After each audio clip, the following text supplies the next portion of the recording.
Remember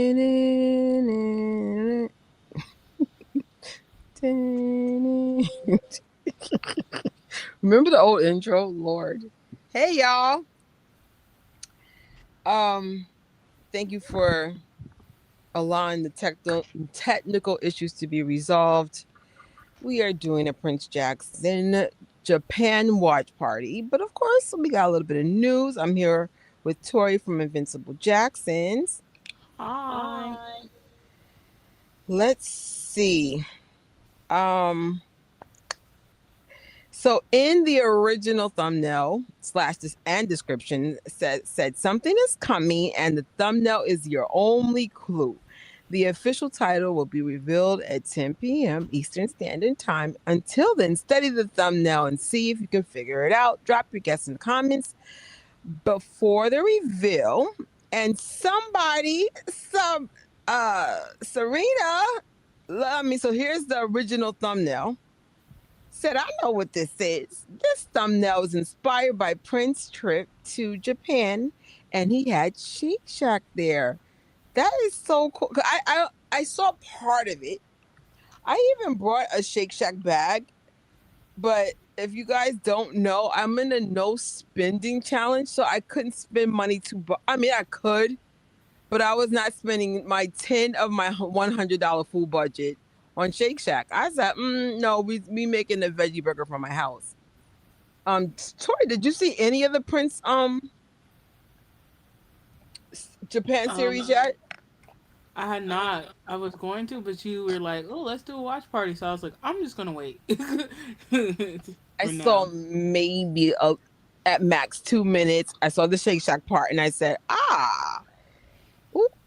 So initially, I had the Shake Shack bag in it, and then it just looked so random. So I said, nah, don't do that. Oh no, what about baby boy? Had to switch off, y'all. You will be missed. We will be missed. Who else is going to? Oh, what's up, Georgie? Oh, congratulations.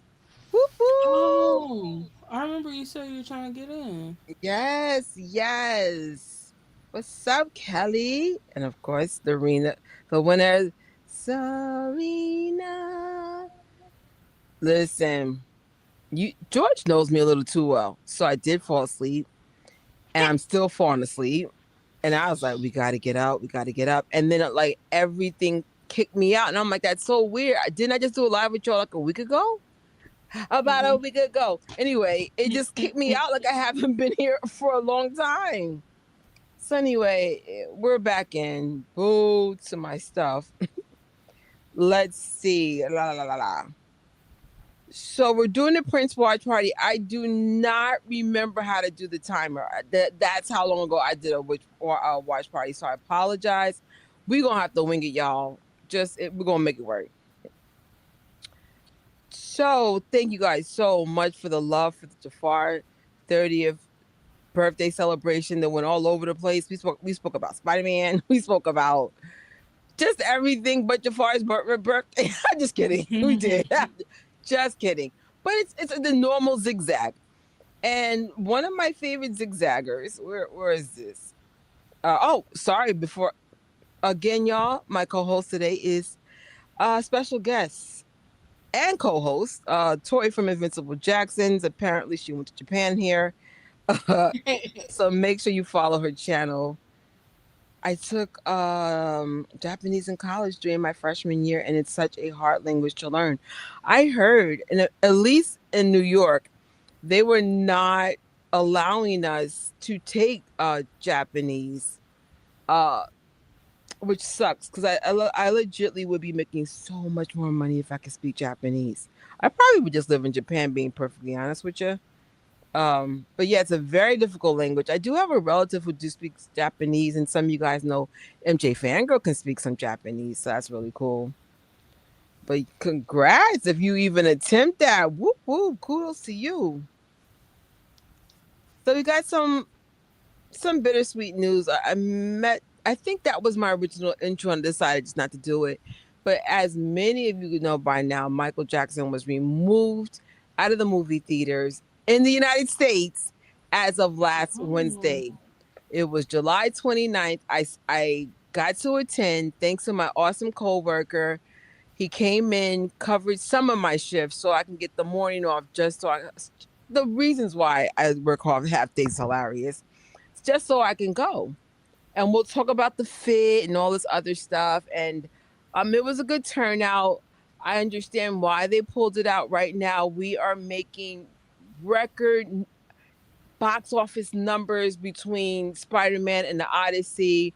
And so other movies will probably go in the place of where Michael was, which in our case, it was only one movie theater. But I get it. Like they're making money like from a money machine level. So we can briefly talk about it because I got all the Spider-Man stuff in the background.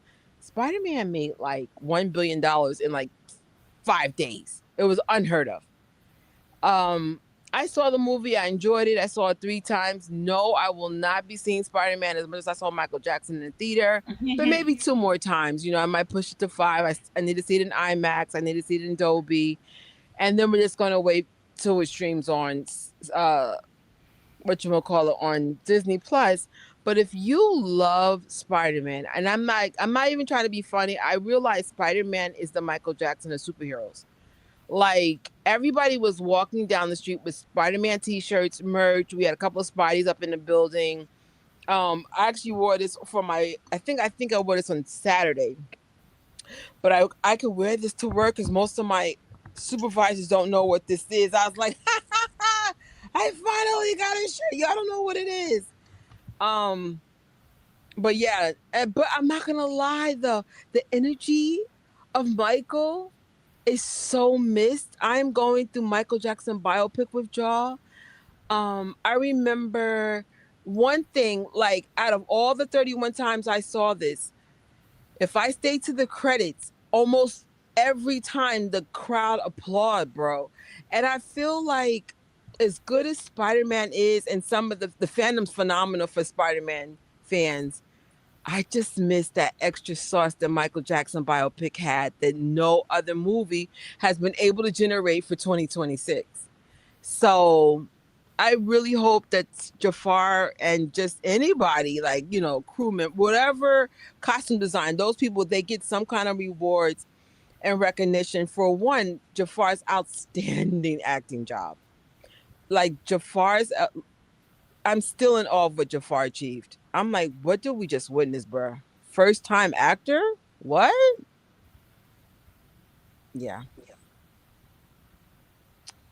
All right.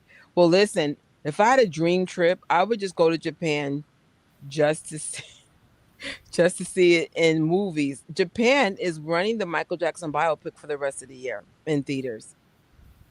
Why is this not in America? Make this make Right. sense. Brazil is doing a showing on his birthday. They're putting it back. I'm like, And okay, that's America, you're one. right.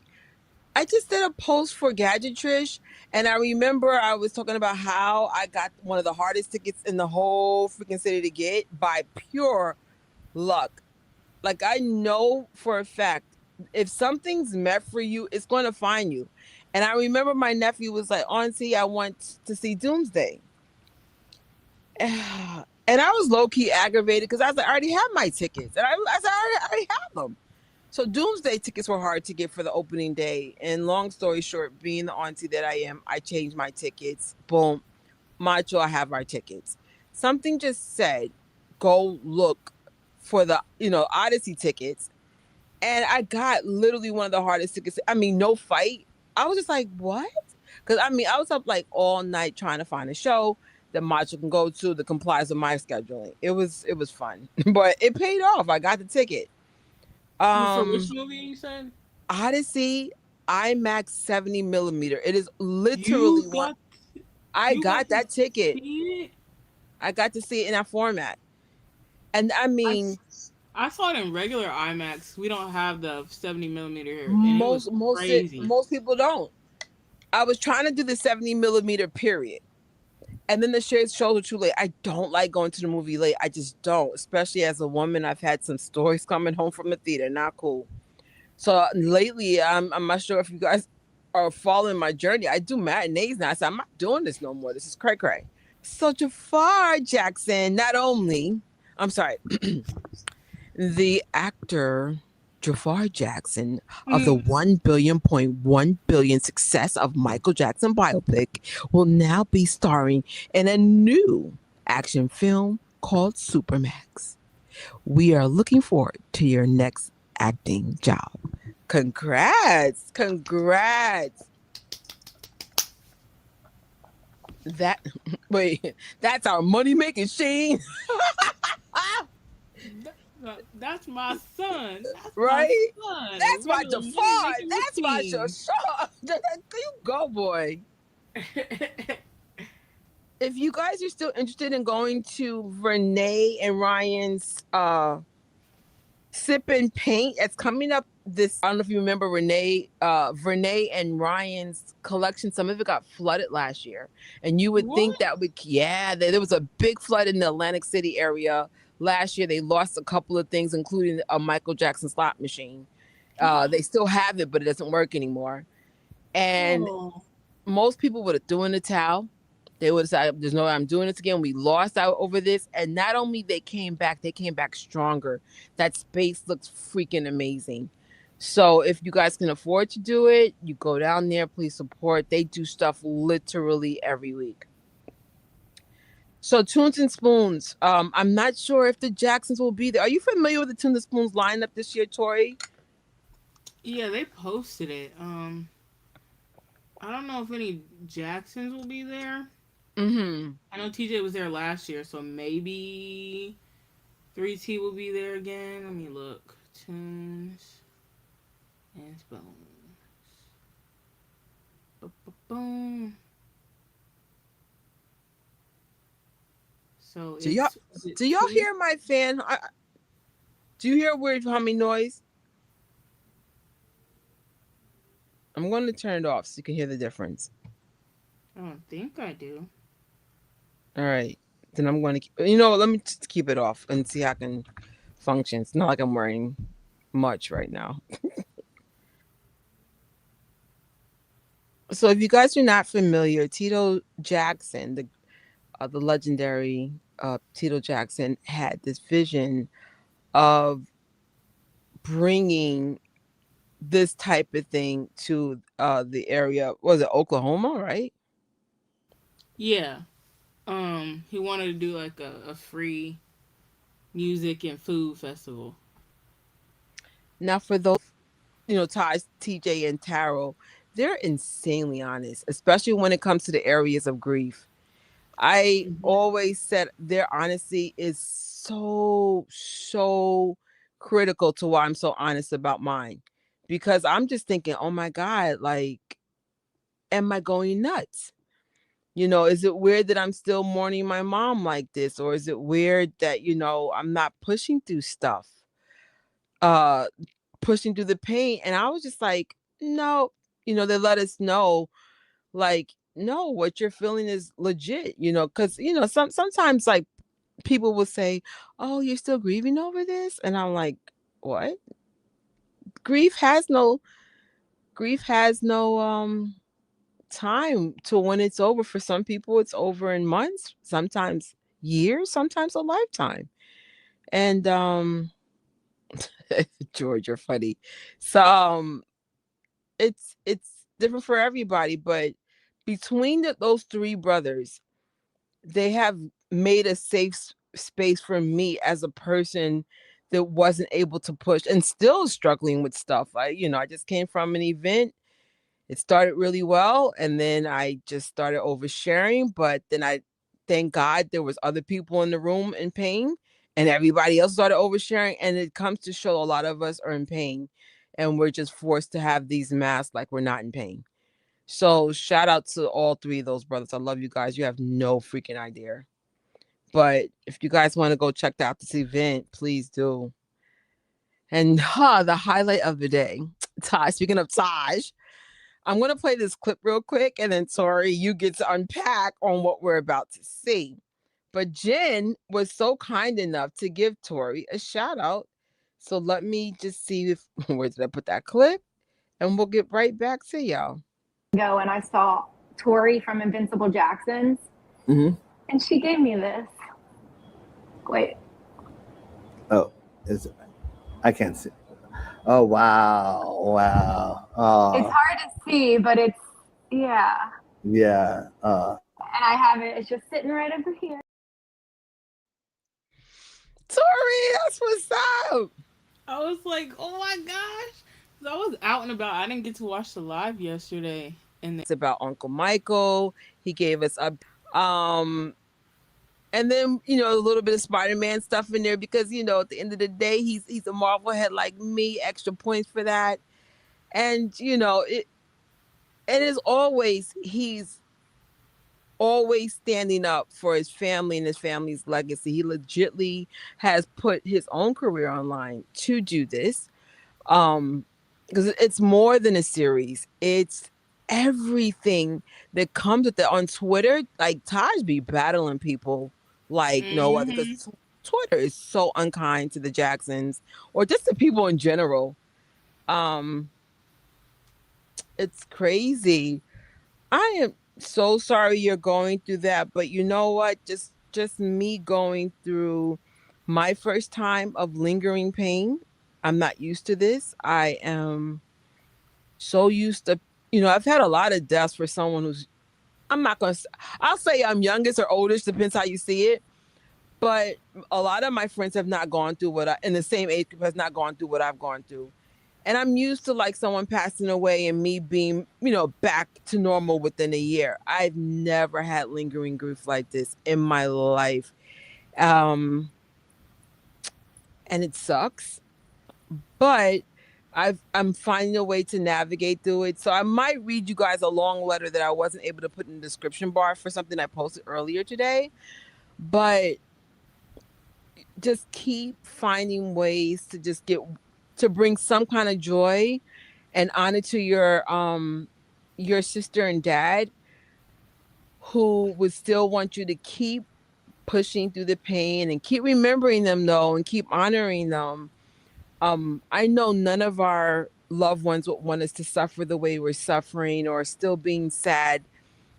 I can't explain what lingering grief is like, but um at least something good, at least on my side, has come from this.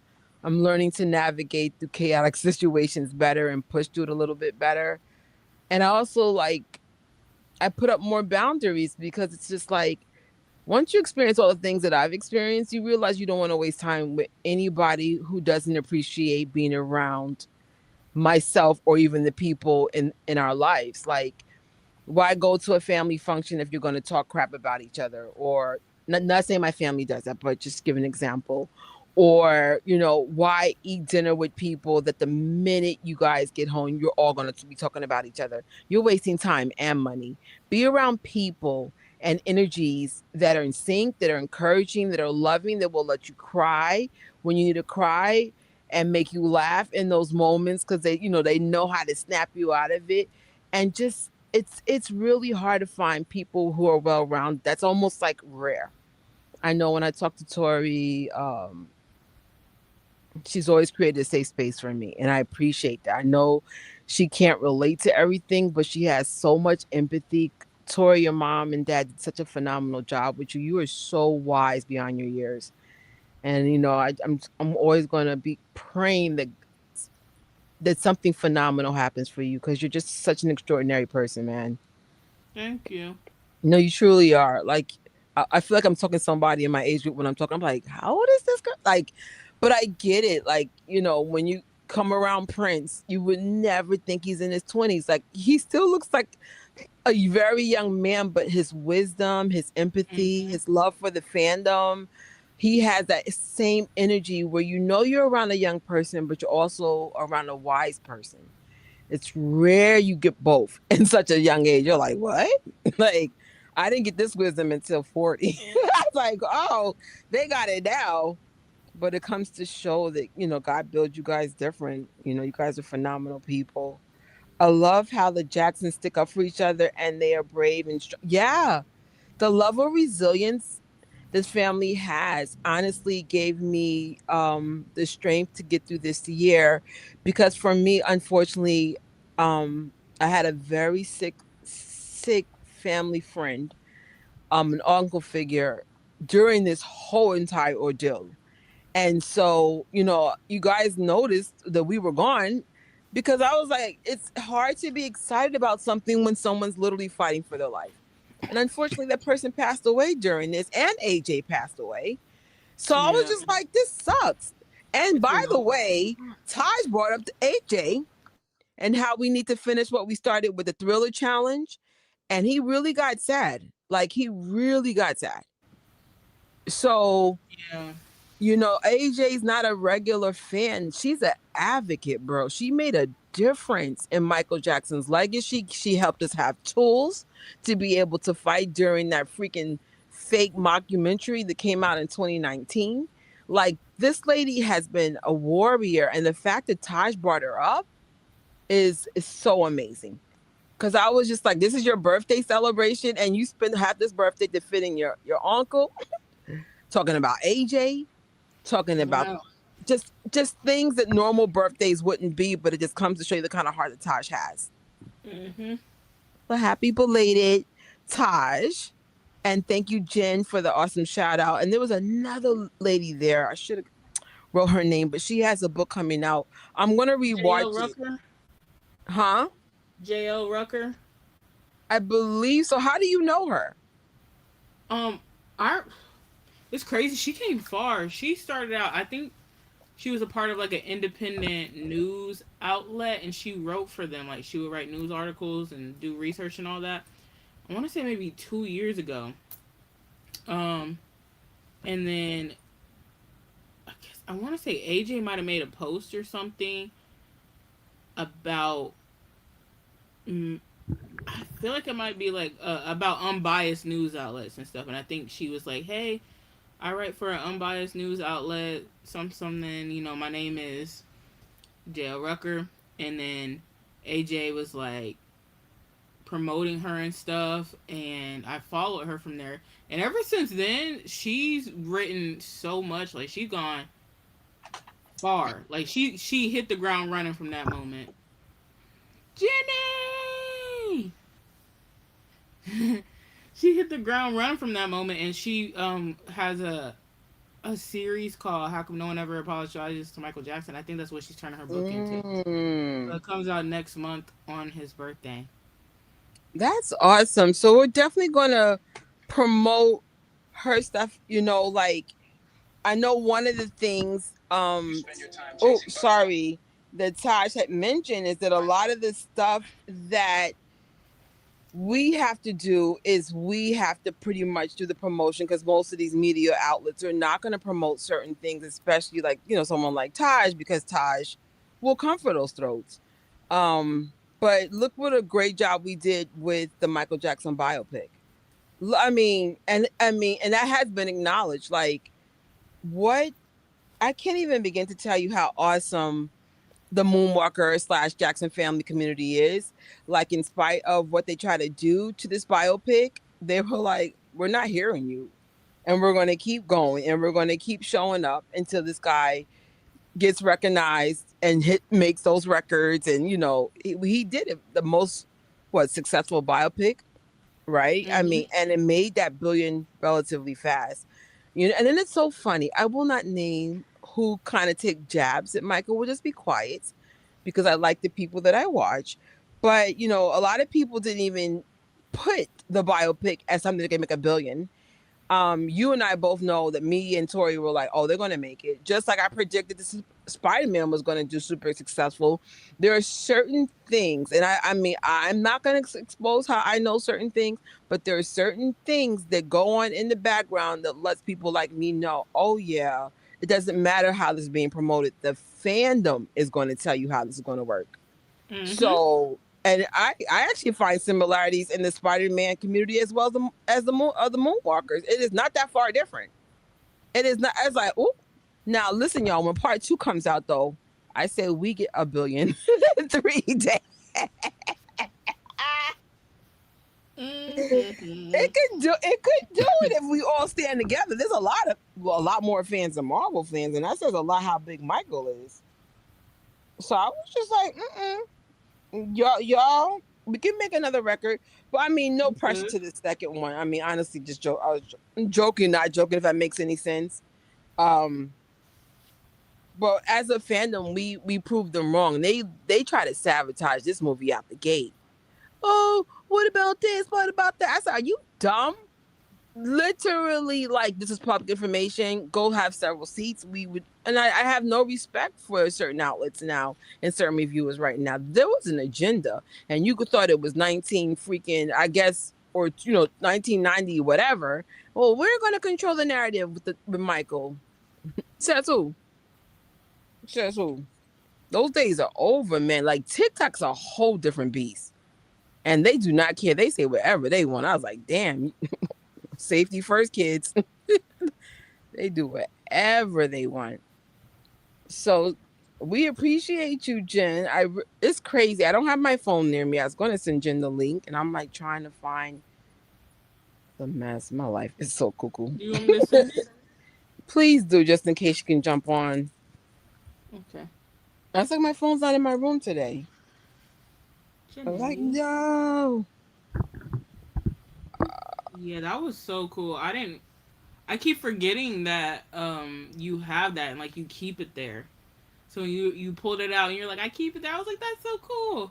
You know something? I went to Indiana back in March, and that sticker, and then I had another sticker of like the Jacksons I made look like a CD or a record. That was still there, and then I had wrote letters or a note to the family on there. And then fast forward, they did the premiere, their special Gary, Indiana premiere of Michael. And I think they wanted to clean the fence up a bit, because y'all, tell me why somebody wanted to write a message so bad they pulled out a pad and stuck it to the fence and wrote the letter. Oh. I think I have a picture of it. I was like, there's no way y'all put the pad on there. But they cleaned up the fence, and I think they painted or erased whatever was written. So my note got erased, and then I think that the Jackson sticker got taken off. But you want to know the one thing they left there? Was that Tito Jackson sticker. Oh, mine is on the refrigerator. I made mine on the whatchamacallit. Tori, did you send it to her? Because I actually forgot. I might be able to get her through my computer. Hold on. Oh, I just sent it. Okay. I was just like, there's no way. Like, and Taj actually brought that up, and I think that's why Tori and I do our channels. Like, first of all, I love Tori's channel name, Invincible Jacksons. You gotta have a thick ass skin to be a Jackson, because I mean, there's just no grace most of the time. The stuff people say out loud, the stuff people say behind their backs, the stuff they say in their face is unbelievable. And so, yeah, an Invincible Jackson, and they're super kind to the fans, like super freaking kind. And even though people weren't kind to them. And so one of the things that Taj brought up is just like how they will just focus on Michael. Meanwhile, what about the Jackson 5? What about, fill in the blank? And I think that's what me and Tori, when we did our channels, we were like, we love Michael. We really love Michael, but there's other Jacksons to celebrate too. For example, Prince Jackson, his humanitarian acts. We have, of course, Janet Jackson. We have the Jackson 5. We have the Jacksons. We have 3T. We have Taj Jackson. We have Alston Brown. We have Yashi Brown. She's an advocate for mental health. What's Randy's daughter that sings insanely beautiful? Billy Stefana. Oh, Billy Bodega, right? Yeah. Right? Yes. Paris Jackson. Like, and the fact that we just focus on Michael, my opinion is not right. Especially when, like, look at any 3T footage when they came out, literally Michael level mania, but for 3T. Like people were screaming and crying, I need you. Like it was insane. And not for nothing, when they still come to Europe, that insanity's still there. So it's just like that's the whole point of what I'm doing, what Tori's doing. Like today, we're talking about Prince Jackson. Who knows what we're talking about next week, you know? But the point is, we want to highlight all the Jacksons, especially when they're doing a project. So we're going to speak to Jenny, who did such a great job being with Taj. What's up, Jenny? It's weird to see me there and the wall here. I didn't get the Tori, I meant notifications. Tori. Well, I was out. I didn't get any notifications, but I was out all day. But Tori, I meant to tell you yesterday that I showed your sticker, but I had family stuff. As soon as you know how his lives last forever. So I was like, Us. yeah, I'm like, I gotta go. But anyway, so I forgot to tell you, but I'm so glad you saw this part because I I saw wanted the to, whole thing. I was like, it took a minute. You know, I was do a little here, a little here, a little yes, there. yes, yes. It took a minute. But Taj, I gotta say, he doesn't waste your time. He doesn't No, waste Right. your time. he definitely talks. You know, you and him have a good chemistry when it comes to What am I conversations. doing I was here? just like, oh, you guys. Yeah, it's funny. Like sometimes I feel like, I don't know. He's very sarcastic. So when we talk on the phone, it lasts sometimes like the last time we talked on the phone, it was 3 hours long. But we have a good banter. Like we have dry sense of humor and stuff. And so like I think that I think I feed off of him when I feel like he's having a moment. Like when he was talking about AJ, he kind of was having a moment, and then I don't know, but yeah, I like talking with him for sure. Yeah, very. I mean, the first time I had a real conversation was the thing he did at Hill, Los Angeles, and but it was nothing deep, you know. I think because I'm so sensitive to certain things, I do my best not to trigger anybody in any kind of way. Yeah, So right. maybe one day I'll have a real conversation, but I just feel like for now I kind of like the rapport that I have with Prince Yeah, and Taj, where I just like to keep it light yeah. because I know their life isn't light; it's the complete opposite. So it's just like, you know, Right, right. it's like there's no need to ask you about your dad or your uncle. You know, in this case, Taj would be his dad and his uncle, and with Prince, it would be his dad. I Right. don't feel comfortable having those conversations, Yeah. especially at, Hill Los Angeles event. Like, there's way and no way. I mean, maybe like if in a secure situation, no eyes except ours, fine. Mhm. But I love the silly questions I ask him. Like I'm already preparing questions for Prince or Taj if I can get to talk to them.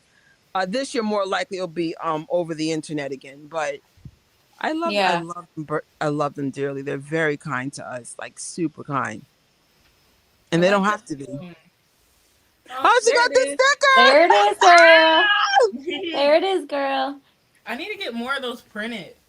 You should. Like I said, I put mine in the frame and I put it on the refrigerator. It's hanging on the refrigerator. Yeah, it was a good live though. I'm glad he talked about. See, people don't understand, and I didn't want to step on his toes. So I'm not going to say this on his live, but people just don't understand what happens behind the scenes and what he's been doing, what he has been doing all these years and continues to do. And he even said like he can't say much, and I'm not saying anything either, but like you can't say much. So I know a lot of people want to hear everything about his project, but he can't say much. So I'm glad that he talked about wanting it to come out, that it's coming out next year. But like he's talked about it before. He put it on hold for the biopic, and then the biopic got pushed back a year. So then his thing, got pushed back a year. So it's like a trickle down effect. And people that don't, people, which I understand, like people don't know what's going on because it's a secret thing. But if you don't really know what's going on behind the scenes. So it's like people talk so much crap about him, and it just pisses me off on Twitter. I barely am on Twitter Yeah. anymore, but I just like people just don't know what's going on. And like he said on the lie, I mean like I don't know, it's just people just don't know what's going on. But Yeah. he Yeah, hasn't I stopped see that. working on it, but people. So anyways, I mean, I've I seen personally that, trust him. You know, Yeah. and I trust people, him, and I trust the timing. Go ahead, sorry, I'm sorry. you're fine. People will like, sorry, tweet him or tweet about him, and then they'll look up the next. They'll be crying, asking why Taj blocked him. I'm like, why else do you think he blocked you, silly Willy? Like, and He then like talked after, about that in the live. He did talk about that. He was like, "If you are rude, I'm blocking you." Well, and it was weird too because with the whole trying to figure out how to turn the comments off, it was on StreamYard, and you can't do that before you start a live.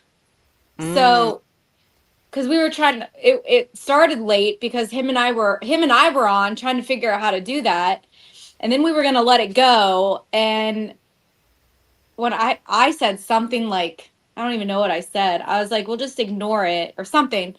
But anyways, he finally figured it out because I didn't want to have to look at comments the whole time. Um, but yeah, he was like, "I'm not putting the comments on. Like, I don't have time for trolls." It's like people don't know what's going on. right, I and can So only like, imagine though, because like AJ, because they're more on the advocate side of the situation, they get attacked a lot. So, I put on stuff, of course, and pro Michael, and I mean, I've gotten some attacks, but not to the level of Taj and AJ. mm-hmm. Like they were targeted so badly because they were giving facts and information. It wasn't fitting the narrative that they were trying to fit on Michael Mm-hmm. Jackson. And I'm like, yo, you guys are ridiculous to me that this is still the narrative in the year of 2026 with all the stuff that came out in the last year and a half. Yeah, Like, are you dumb? Like, it's like, what? it's crazy. But I think for him though, I mean, I'm not sure. I mean, I'm sure he sees stuff, but he's just he just kind of, at this point because he knows the real deal. Anytime he talks about a situation, like he was there. So I think he just, yeah, like me on Twitter, I'm barely on Twitter anymore. I just block immediately. Block, block, block, block, block. Like there's no point. Well, if he's not doing this, why did he block me? Because you probably were an asshole to him, and who the heck wants to get on Twitter and see comments from an asshole? Like if it's one Mm-hmm. one bad comment, that's enough for me to block you. I don't care if that's your only comment to me. It was your first comment was something shitty. I'm blocking you, and then don't ask why I blocked you. Because people were saying that under his or I saw something after he announced the live, and somebody said something like, "Well, he wants us to ask questions, but how can we ask questions if he's still blocking people for asking questions?" I'm like, if he's blocking people, it's because they were jerks. It's not Yes. because they were like, "Hey, how is your project doing?" They were like, "Hey, you stole my money. We haven't heard anything." Like there's a difference. And so he's allowed and everybody is allowed to block however many people they want whenever they want to. So who cares if someone blocked you? Get over it. Mm-hmm. Well, I always told people, and I mean it with cautionary love. Second gen is built different. They will pop off. They're Yeah. not gonna let you disrespect them. No. It's like, right, and rightfully so. Like what? And it's crazy. Like this type of behavior happens in real life. You have Mhm. people that just do really messed up stuff, and then they expect you to like, oh, let's be friends, or let's stay friends, or let's hang out. And Or I'm yeah, like, right. well, why? Like, you don't like me. You don't really want to be around me. So why are we still friends? Monitoring spirit. Like, what is the point of? But I mean, this is the problem. If people do it in person, online it's 20 times worse. Right. Oh, I can call you doo doo head. Listen, let's talk about doo doo head. We're gonna just go back to the biopic. Remember in the hospital scene, because I've seen this movie one time too many. Remember the Oh, hospital scene? He goes, "You're such a doo doo head," and I'm like, did Michael basically call a kid a shithead? Like, what are we talking? that I'm part like, I have to say, all the 20 plus times I saw that movie in theaters and out, I don't know why, but that one line made me cringe every single time. I was like, did you what? And no one called it out on TikTok, so I just let it slide. But that was so funny. Yeah, it's crazy. I thought people were going to talk about it. Not one person talked about it. Not one person. It was Twister. It was Yeah, which we know why. Like people, he called people doo doo head and blah blah blah back and mhm, forth. But like, if you are, a normal, the general public, I am so surprised I didn't see one person talking nobody. about that. Did you just call a kid a shithead? Like Yeah, did you what? just call him?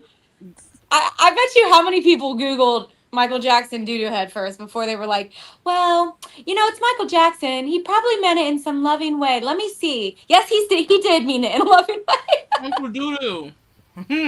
Yeah, so Oh, um thanks, Carol. Pew, pew, pew, pew. It makes me sad how he's treated. Yes, and he has been through a lot. Yes, that's another thing. Like Taj lost his dad, and y'all still coming for him. first of all, There's no more Taj's Paris. mom was murdered. Then Right, he loses his dad suddenly. Then he loses the third closest person in his life, his uncle, uncle. suddenly. And you just expect him to, Right, yeah. and then of course, now Jen legitly knows stuff that I don't, but there's stuff I picked up because I follow, all the brothers. You follow all three, you're gonna get some stuff, and I'm like, they're dealing with stuff that they can't talk about Right. publicly, like legitly. I could even speak on my mom's stuff. If your parents owns property and they pass away, it's banoodles. Yeah. So I can't even imagine. And like I said, if you follow all three, you can figure out there's issues going on. And Taj still shows up with a smile. He came over to the house last year. What they call it? The King of Pop. King of Oh, Popcorn. yeah. Super nice to everybody. And, because, Soli was taping it so I could see what's going on live. And I'm like, they're built different. Their level of resilience is like no other. Because I'm like, I got He to didn't, hide. none of them have to be there. They don't. They could just stay home and just say, forget it all.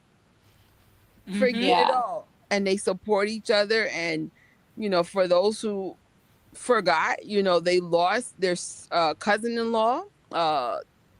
Toya. Oh, yeah. Because just like I was going through something tragic during the biopic, they lost Toya. So it's just like, and you still got to push through all this, because I can't imagine what they go through as a family. And then you got the fans being weird. Stop So being weird. kind of for the fans too. Yeah. Stop being from toxic. Michael, but like, just please. Well, what I was gonna say something was it? Yes, maybe it was in his live, or maybe, and I was gonna say like, yeah, it was, but it might have been off record. So, what I was just talking about, or we were talking, I don't know if it was in the live or not, but we were just talking about how some fans, yes, come after him and come after like Jafar and Maddie, and I was like, do they think that Michael would approve of this? Like, I'm confused. Do they Right. think that if Michael was alive, that he would be okay with them attacking his nephew? What? His whole family, all his nephews. So I'm just like, these fans that sit here online and come after Paris, Jafar, anybody, Maddie, Taj, anybody. It's like, what are you doing? Like, Michael would so not approve of you. Like, I'm in situations where I may not be I may not like a certain person as much as, let's say, somebody else, but you're still cordial, you're still kind. yeah. There might be a reason why I may not get along with this person. It's nothing personal, but you still bring a good energy with you. And you would never know. You would be like, really? And you'll never know. Everything that I feel stays to myself when it comes like that. That's considered toxic behavior. So it's just like, I'm one of those people, like, I'm not for everybody, and that's okay. But then, like, if you want me like Michael, I make this very clear. If you want me like Michael Jackson and Michael Jackson alone, that's 100% okay. But do not attack his family. You Do don't not know. attack his Right. friends. Like, that part is weird. That's not nice. Weird. That's not kind. It's like, no, And- you don't know. It's a Jackson and family channel, but you may not like the Jackson family. That's okay, but no need to attack them. And I feel like it's the younger fans that are just finding Michael this year, maybe like a little last year. because everyone who grew up with Michael, like all of us and then millions of others, for me, as a 10-year-old, I learned about being kind, not judging people, all that stuff from being a Michael fan. I grew up like that because of Michael Jackson. Right. So I feel like it's the newer fans who are just finding them maybe in their late teens, maybe like 19, 20, 21, that didn't grow up with that. And now, because I'm like, if you really, really grew up with him, you would never treat people like that, especially his own family members. Like, that is not what he was about. There was an incident, um, maybe a month or two ago, where these young girls, probably early teens to late teens, they have a little fandom now for Jafar and Your Majesty. Yeah, I've seen all It that has stuff. the name irritates me because there's like, that's fine if you think someone's attractive, fine. But if you're just after him and you looking at him just because the way they look, and you're not looking at like, oh, Jafar's talent, or like what Your Majesty has to offer. Like, he likes doing music too. Like, that's what it's kind of weird. But whatever, if that's what you want to do, that's what you want to do. But like, they made this group chat on Instagram, added Maddie. Somehow I heard about this. she accepted the request. I don't know if it was an Yep. accident. I have no idea. Maybe she just Yep. wanted to see. Maybe she thought it was like, you know what? Let me surprise some fans. I don't know, because I've been in fandoms where people came in. We just added them in the group, just for fun. We weren't disrespectful or anything like that. And they came in and they surprised us. And that was cool. So maybe it was that. I don't know. But they literally were asking her directly some for some terrible things. They were sending audio messages, and I'm talking about, these sound like kids, like high school age, maybe middle school. I don't know. Like, and I'm like, that is such a disturbing place for y'all to put that girl in, knowing that she's grown. And then on top of that, they were trying to dox the family. And I'm like, I hope Jafar's a millionaire now. Y'all. He got another movie lined up. He got a part 2 movie lined up. They could sue y'all for everything y'all got. Or they gonna send out legal thing, and I hope they do. I hope they got dealt with legally, It because that's, should. I don't care if y'all old enough to pull out your phones and be on here doing this stuff, then y'all need to be dealt with accordingly. If y'all can talk this big talk and talk grown and all that, I hope they got. It sounds Well, and cool. It sounds they know harsh, but nothing about it because like 2 weeks ago on Twitter or a few weeks ago, people talk like, "Oh, he takes her everywhere. Why is she everywhere?" And I'm like, they've been together for 10 years. they're Number literally about one, to get married. they're about to Like, get married. If I was with somebody, I would love for them to be by my side through everything. Like, she literally, first of all, she knew him years before he started prepping for this role. Then she was there with him, for him, backing him, supporting him through the entire everything to this day. What, first of all, it doesn't matter what these teenagers think, but what it's the weirdest thing. It is so weird that they talk crap about her when what do they have on her? She supported Jafar for the last 10 years. Like, it is crazy. It's Well, crazy. you yeah, gotta remember. Well, we're in the same age group, but you're just younger than me by a couple of years. But the point is, you know some of the reference I'm about to say.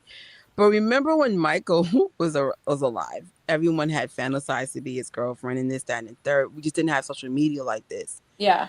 So, I'm sorry that happened to Maddie. Let me, Maddie, auntie speaking. Protect your peace. Do what you got. I mean, it's okay to interact with the fans and stuff, but just tread lightly. I'm sure if Jermaine and Michael and Tito and Jackie were around with social media, it'd be the same drama. Mm-hmm. Um, don't pay attention to the haters. Your fiance and actually all the Jackson men are very handsome. Every time I see him, I go, "There's no freaking way." Like when I told you, Jim, when I met freaking Taj, I freaking lost it, bro. Yeah.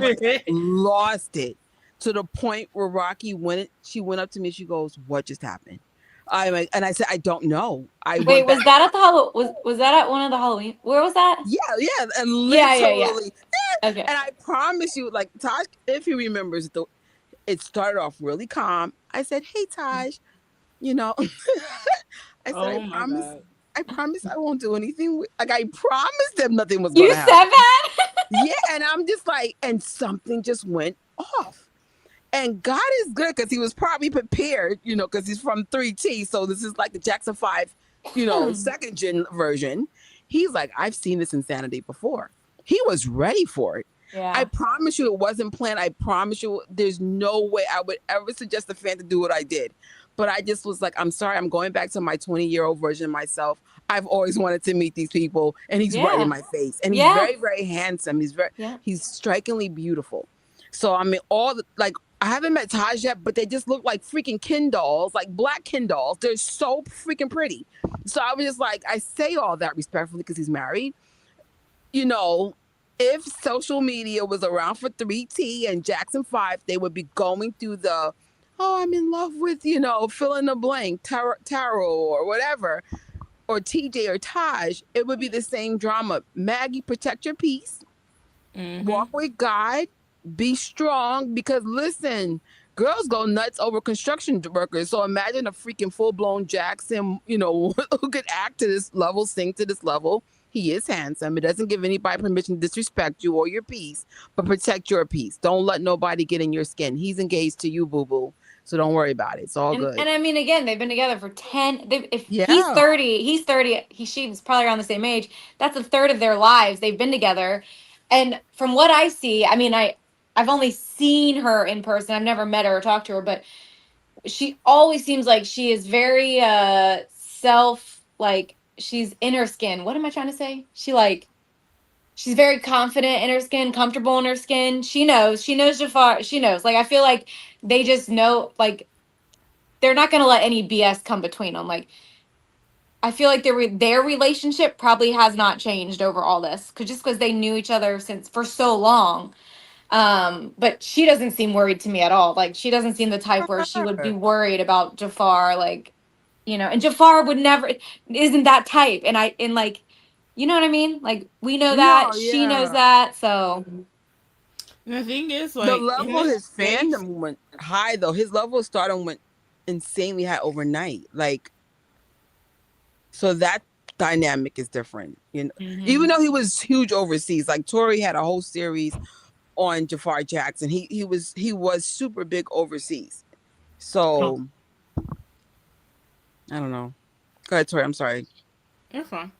In this space, you're even as a fan, you don't get people that try you. I've been tried, and I've simply existed, just doing what I love.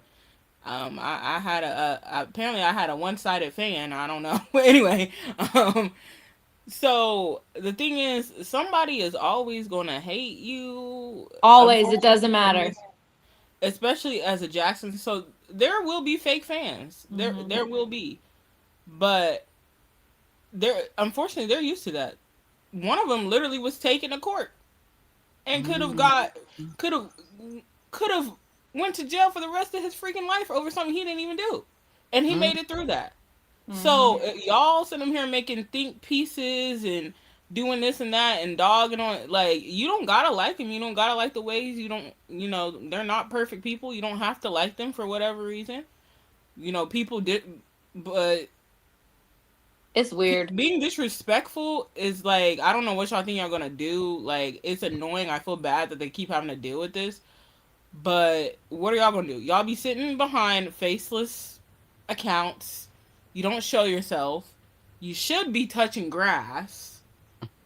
So while you're over here not touching grass and having Twitter fingers, they're out here living regular lives. Living their best lives right now. Yeah. Right. I mean, Jafar's on top of the world.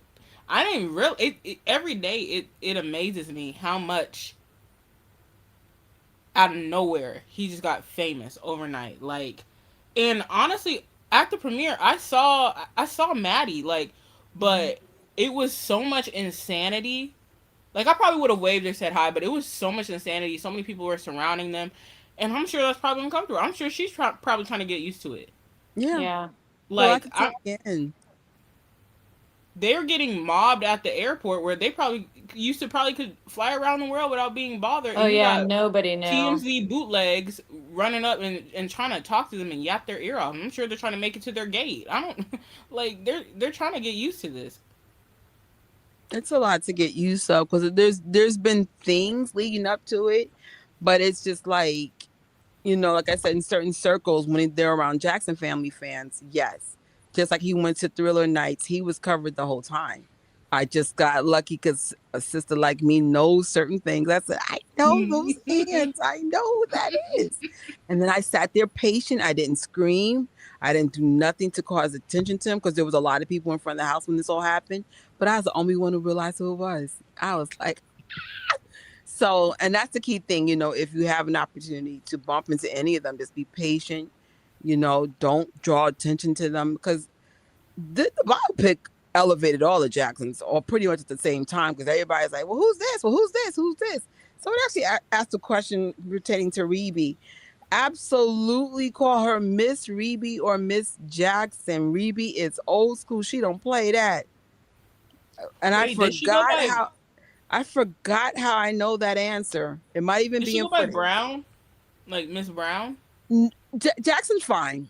You can't call her Mrs. Brown. You can, but I think I call her Miss Rebe. I like Miss Rebe. Miss Rebe.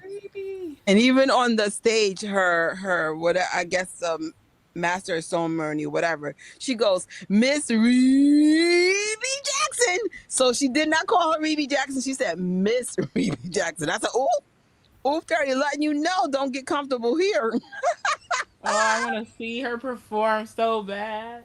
But it's funny with the brothers, you can't call Jackie. Mm-hmm. Like I've never had to call any of the brothers Mr. Jackie or Mr. da. But Rebe, it's Miss Jackson, Miss Brown, or Miss Rebe. It's a Miss something. But she's very kind, super. If I find the footage the day Rebe was talking to us, oh my God, I'm airing it. I said she was talking to us like we've been. And it was a few of us. We were all gathered around listening to stories. I said, no way. The camera was in her face. This is back in the days when the cameras were legitly big. I was like, the camera's not hiding, ma'am. Like, she was talking. Super sweet. Her son, Austin, is just as sweet. So, but like I said, ducking and dodging us. But like I said, they're built different. Second gen, they're different. But he's still sweet, though. I remember at the premiere, I screamed his name. I said, Austin! He looked over and grinned and kept walking. I said, oh, he's trying to... Because it was... Raven Simone was up there, so she was at the forefront. Yeah. I'm trying to see Austin. Evan Ross was there, too. He kind of was in the back, so I don't think people peeped that he was one of them Jacksons. I'm over here like, I see you. But he's so funny.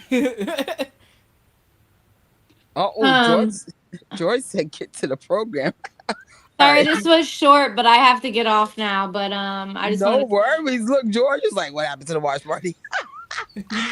I just thought it was weird that as soon as I get home, I put on YouTube and I saw you were live and you were paused on that picture of the Tito sticker. So literally, that's awesome. As soon as I walked in the door. So I just wanted to jump on, but I have to get off tonight. So no worries.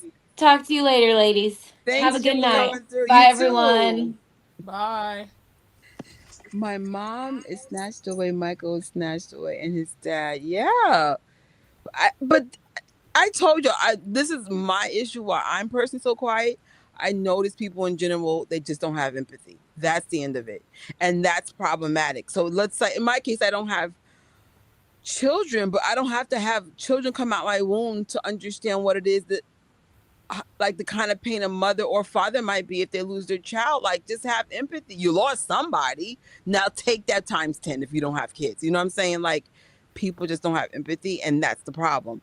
So you come in for Taj, like, after he lost his dad, are you, wow, I'll leave that there. Like, don't be kind. Oh, that's so cool. I do remember that.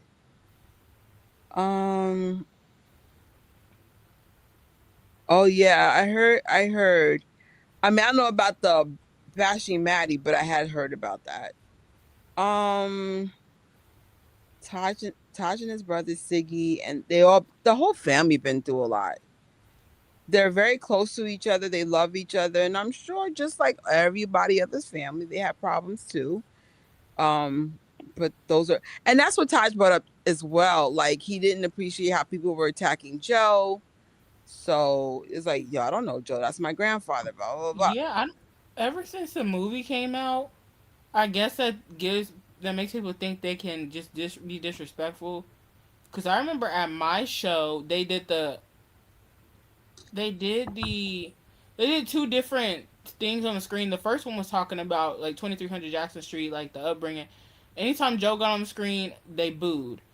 And then I think they did the tributes like for Michael, Tito, and Joe. After they passed, and they stayed quiet that time because I'm like, if y'all boo on this, y'all are evil.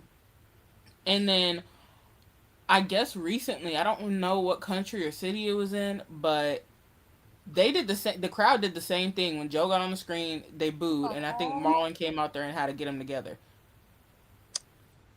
Listen, y'all. Joe is a complicated person, but his vision helped form the Jacksons and the Jackson legacy. I can't speak on what I don't know. I've never met Joe Jackson. I'm sure as hell not a Jackson. At least I don't think I am. Point is, I'm not part of that family. I can't explain. Joe reminds me of my dad, except my dad didn't beat me, but my dad was harsh. And honestly, I never got to tell my dad when he was alive how great of a man he was. I didn't understand he was preparing me for the world, So I just noticed in general, dads in general are just harsh and just not a lot of people's cup of coffee. In time, and this was mentioned in Taj thing as well, Michael developed an understanding of Joe. And just like me, I didn't have an understanding of my dad. Like I legitimately did not like my dad when he was alive. He used to be so freaking mean. But it wasn't he was being mean, he was trying to toughen me up, and it paid off. Like anyone who's ever messed with me learns the hard way. I am one mean chick. Because once I see what I see, what is the point? Like, what is the point? I already repeat what you're doing, we're good. And then my dad has always taught me to never give in to I call it fake emotions. You can tell when someone's trying to manipulate you or trying to get into your energy or trying to see what you think. My daddy taught me all that, like how to like combat that. Don't and he was tough. I used to cry all the time, and he'd be like, "Yo, never move." But I'm sure when he went back to my mom, his heart was probably broken to see me cry. But he's like, "I'm not gonna let her be a punk." And I'm not. I'm not. I stand my ground on a lot of stuff, and some people hate me for it. I don't care. Because I was just like, nah, people know what they doing. They know when they're disrespecting you. And I know when I get enough of it, I'm done. And I never go back. Once someone shows you who they are, believe them. Your dads, in most cases, are teaching you how to be an adult in a very cold world, a very cruel world. So it's just like, nah, bro. And there's always, everybody can get got. I get got all the time, but once I peep something, oh no, we activating dad. I call it dad energy. Dad never wavered. Like we'd be like, but dad, no. If we were punished, he stuck to it. That was the end of it. So that's crazy. Tosh has pranked Tiffany. What is happening? What is happening? Can someone explain? Don't know. Jafar's 30. I would say absolutely. Absolutely. Vocally, everything. There were times I would watch the movie and I'd be like, he looks like TJ here. Taj is Tito Jackson's oldest son. He's also part of the amazing 3T. And we're just giving him a shout out for updating us on his documentary, his birthday, the family legacy. Check out the live. God, I missed a lot. Should we call Janet by first? That's a good question. Do you remember what you called Janet? I think I called it Janet. Oh no, we lost Tori. Well, I called Janet. But keep in mind, me and Janet are within 10 years apart. I'll leave that there. So like I don't think I would have to call her that, but maybe Tori. That's a good question. Do what you feel comfortable to do. I'm much closer than Janet Jackson's age than Tori, so I don't know. Joe got his kids out of Indiana. Yeah, like I said, he's a complicated, but like I said, most dads are like legitly, and most of us be like, "Oh my god, thank you, Georgie, I like you too." Actually, this part I don't need for Tori. So we are going to. I don't know if you guys want me to read this long letter because Instagram and TikTok would let me put in the description bar, but I got to see the Michael Jackson biopic 31 freaking times. This is all Prince Jackson's fault, by the way. So Prince said he saw it 14 times. I don't know if I have that clip in here anymore, but I'm just kind of curious. Did I keep that clip? Shh. I think it's gone. But Prince said he saw it 14 times. And I said, well, I was going to see it 7. I said, oh, okay, I'm going to double. I'm going to match Prince. And then I don't know how we go from 14 to 31, but here we go. This for me surprisingly became like therapy. I mean, y'all can probably tell when my poor uncle went to heaven because we went from nice cute outfits to sweatsuits and me just not even being the camera. But what I've learned from this whole thing is sometimes bad things are going to happen around good situations, and do your best to adapt to it. Like I'm sure stuff was probably going on with Jafar Jackson that we're not aware of, but you still saw him smiling, kissing the baby, signing the papers, doing the thing. So we highlighted the last 21 outfits, whatever I did, but the last 6 were these. And the more I did it, the more I felt like myself. Do not get it twisted. There were sometimes I would be in a movie crying. I miss my uncle so much. You have no idea. It was just such an unexpected situation. But because he's had cancer for a long time, and then out of nowhere, it just took over him. But I know my mom would be proud. AJ would be proud.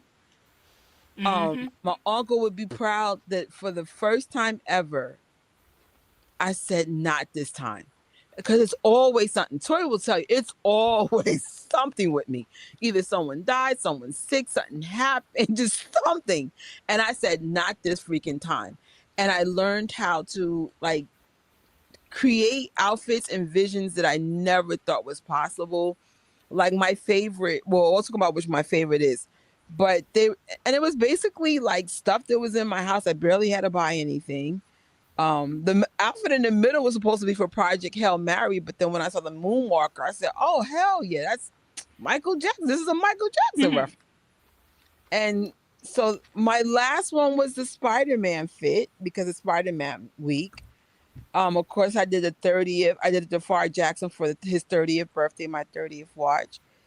And nothing's perfect. Only thing I can tell you from someone who just keeps having a crazy year this year.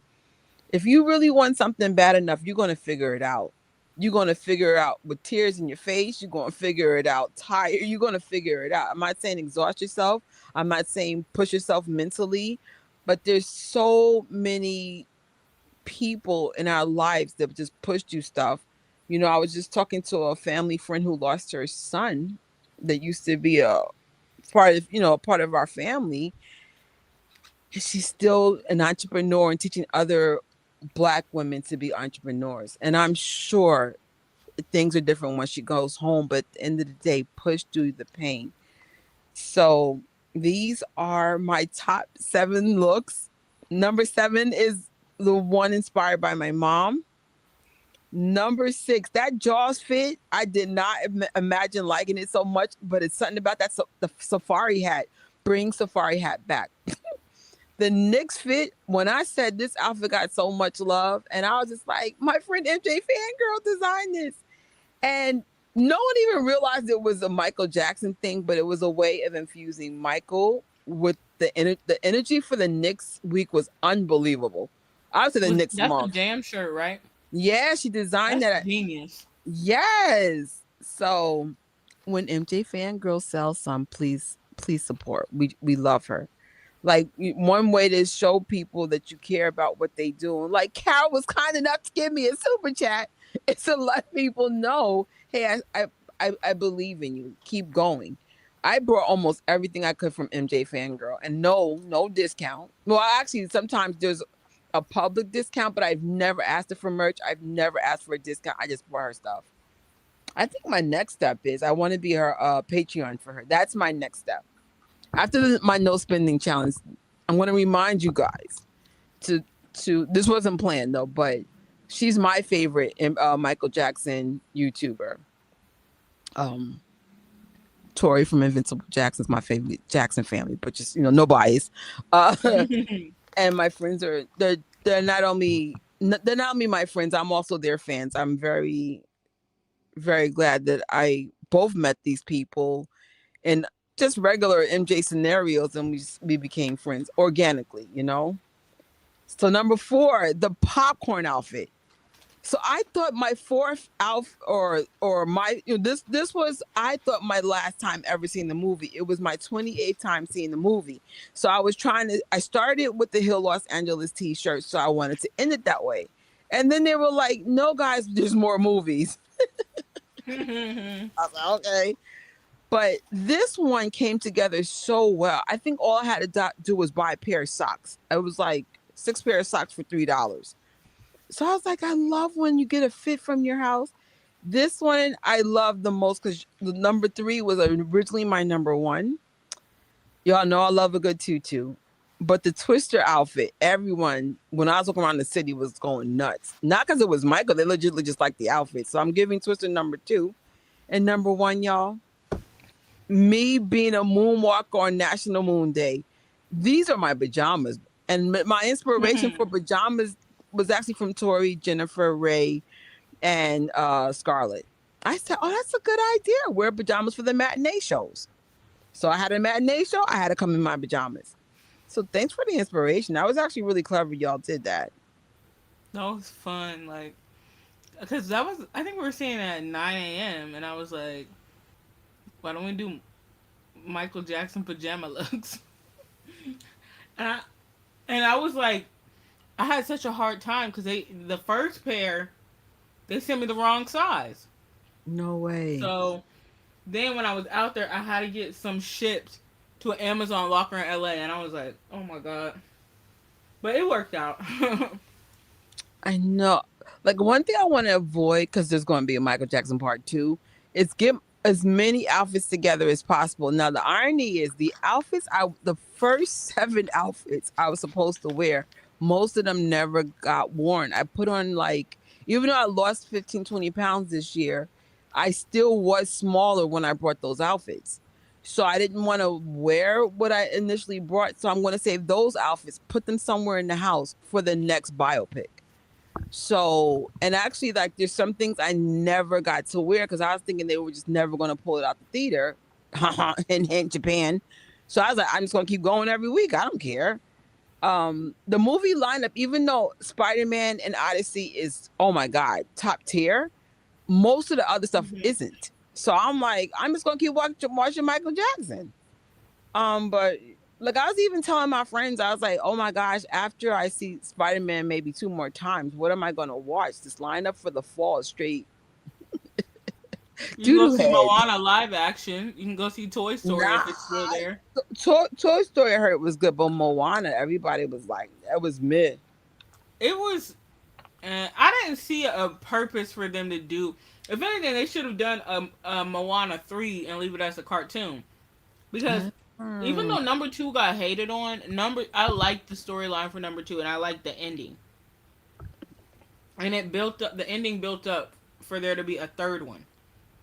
So they shouldn't have, I'm like, okay, if y'all are going to do live action, you should do a live action of like more of a classic thing. Something more classic. I never saw Moana, so I think that's why I just thought. I mean, initially I had tickets, then y'all were like, "No, don't watch it," and I'm like, "Listen, I'm here for a good rest. Like, I'm actually like thinking about resting for a week or 2 and just chill out. I'm supposed to take a 10 days off, and then they put Spider-Man in IMAX and say, oh, I guess the rest is over. So But honestly, I am going to rest because I have so much to do. Like, I learned a lot from this whole style by the screen. You have to be super organized, especially if you have a wardrobe like mine. I don't have big closets. So you have to figure out, like, for example, if I have Michael Jackson gear, then that needs to be labeled. And like, I have an app with a digital closet because I'm just very anal about organization. Just make a note. Hey, Trisha, that outfit's there. So a lot of outfits had to be swapped out too because I couldn't find certain pieces. So I was like, these are not real problems. But I was just like, well, in New York, honestly, I'm very blessed. The style by the screen thing is a thing.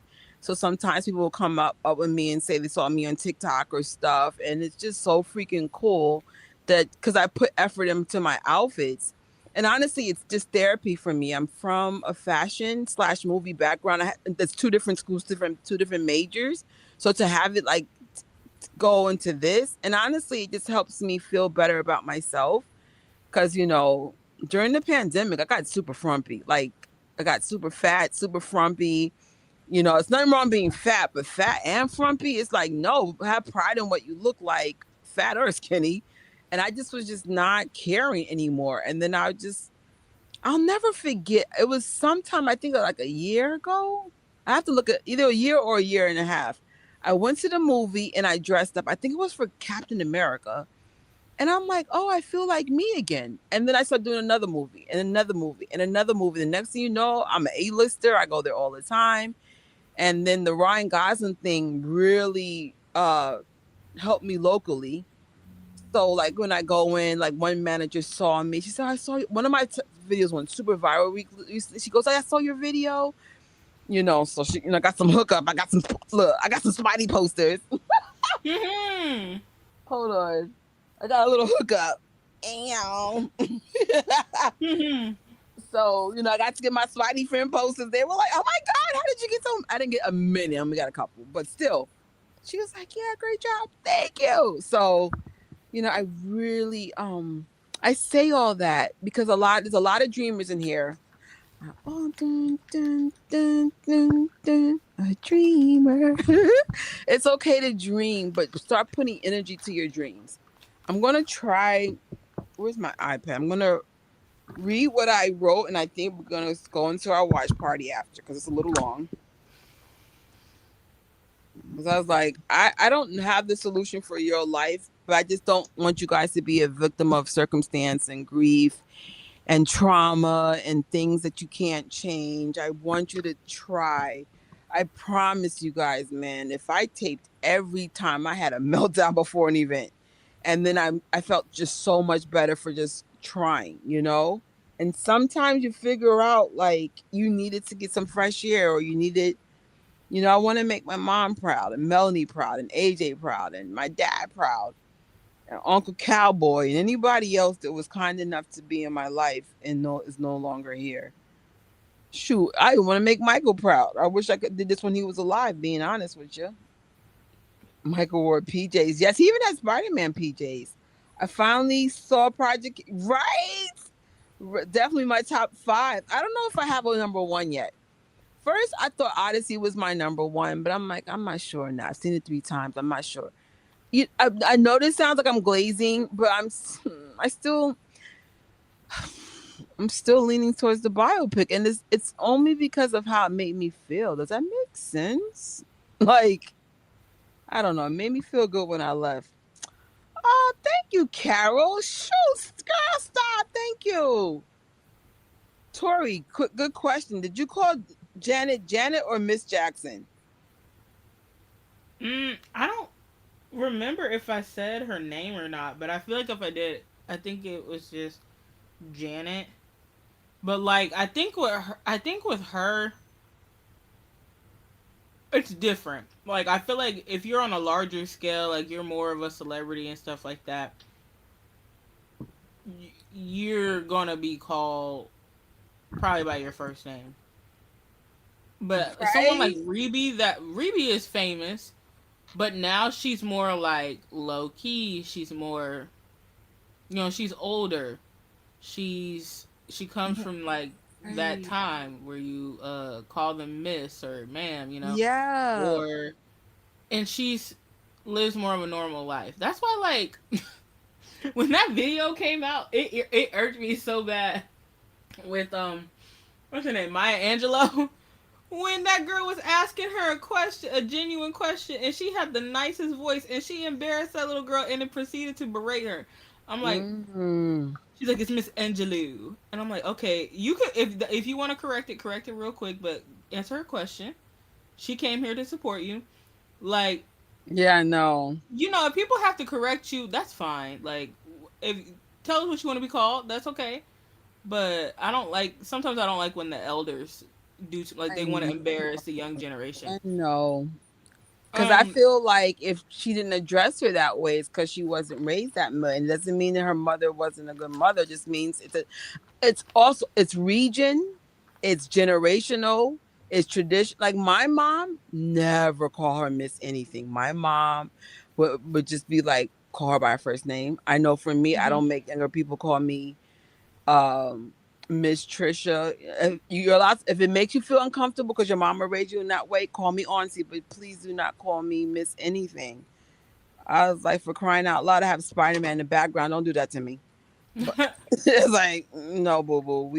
We are a very, and I think because my mom raised us that way, like my mom would even let me call her by her first name sometimes. Like it didn't bother. My mother is young. My mother can pass for my sister. My mother had me in high school. So I'm like, she wasn't old school at all, not even a little bit. All right, so this is my letter that I could not put in my description bar from my last video. Bear with me, but I'll try to read as quickly as possible. 31 fits, 31 memories, countless inspiration, final style by the screen for the Michael Jackson biopic. July 29th marked the final showing of the Michael Jackson biopic in New York City theater, bringing an unforgettable chapter to a close.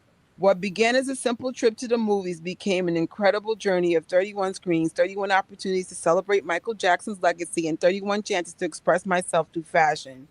The journey began on April 22nd, Earth Day, with my first style by the screen look inspired by Michael Jackson's Earth song. That outfit became even more meaningful because I proudly wore a Hill Los Angeles t shirt from Prince Jackson and John Moodle's nonprofit organization.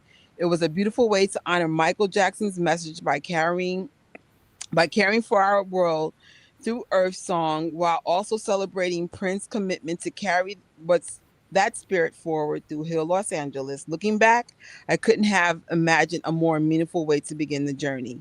Every outfit told a story. Throughout this series, I found creative ways to celebrate Michael Jackson's legacy by connecting it to movies, characters, and moments that inspired me. From being a moonwalker on National Moon Day to celebrating the connection between Sonic the Hedgehog and Michael Jackson, and blending Spider-Man themes of responsibility and perseverance.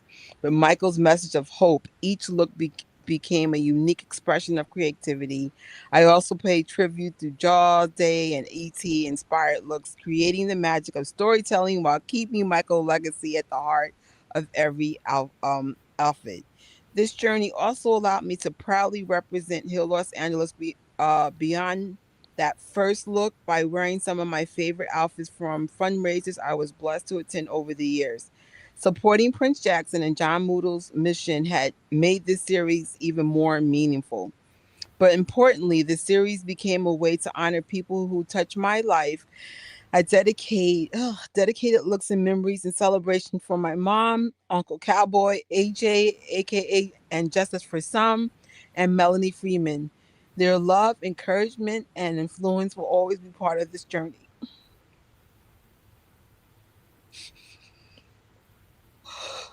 Take your time.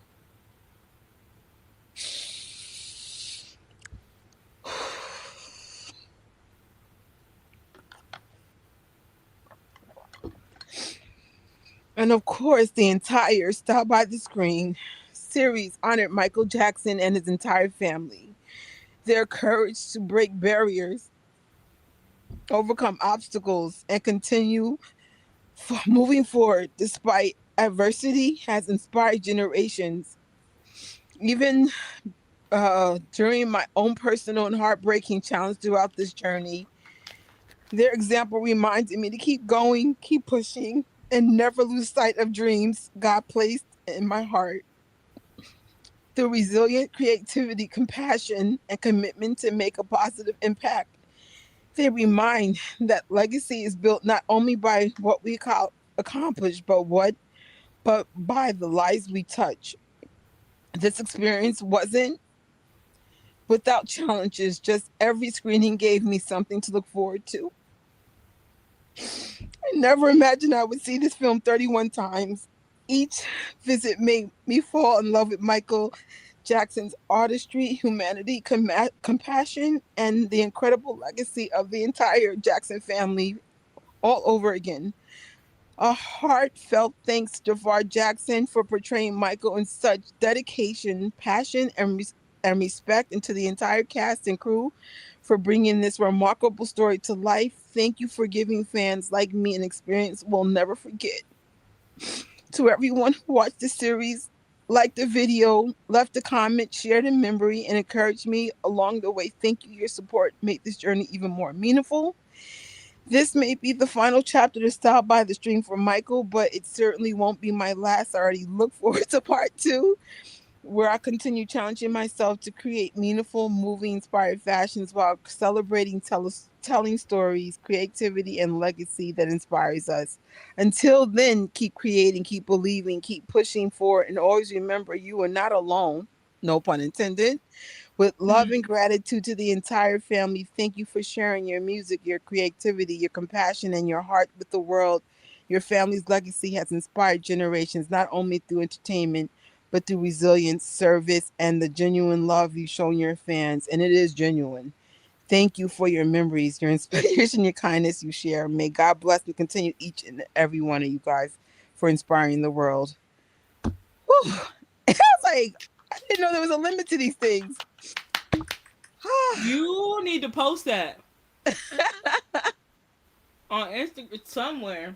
I don't know where, but I never thought a movie would, and I think that's why it's hard for me to pick the number one movie of 2026. We still have a few movies to go, but I'm like, no movie touched me like this, man. None, and probably will never will unless part two is even on a different level.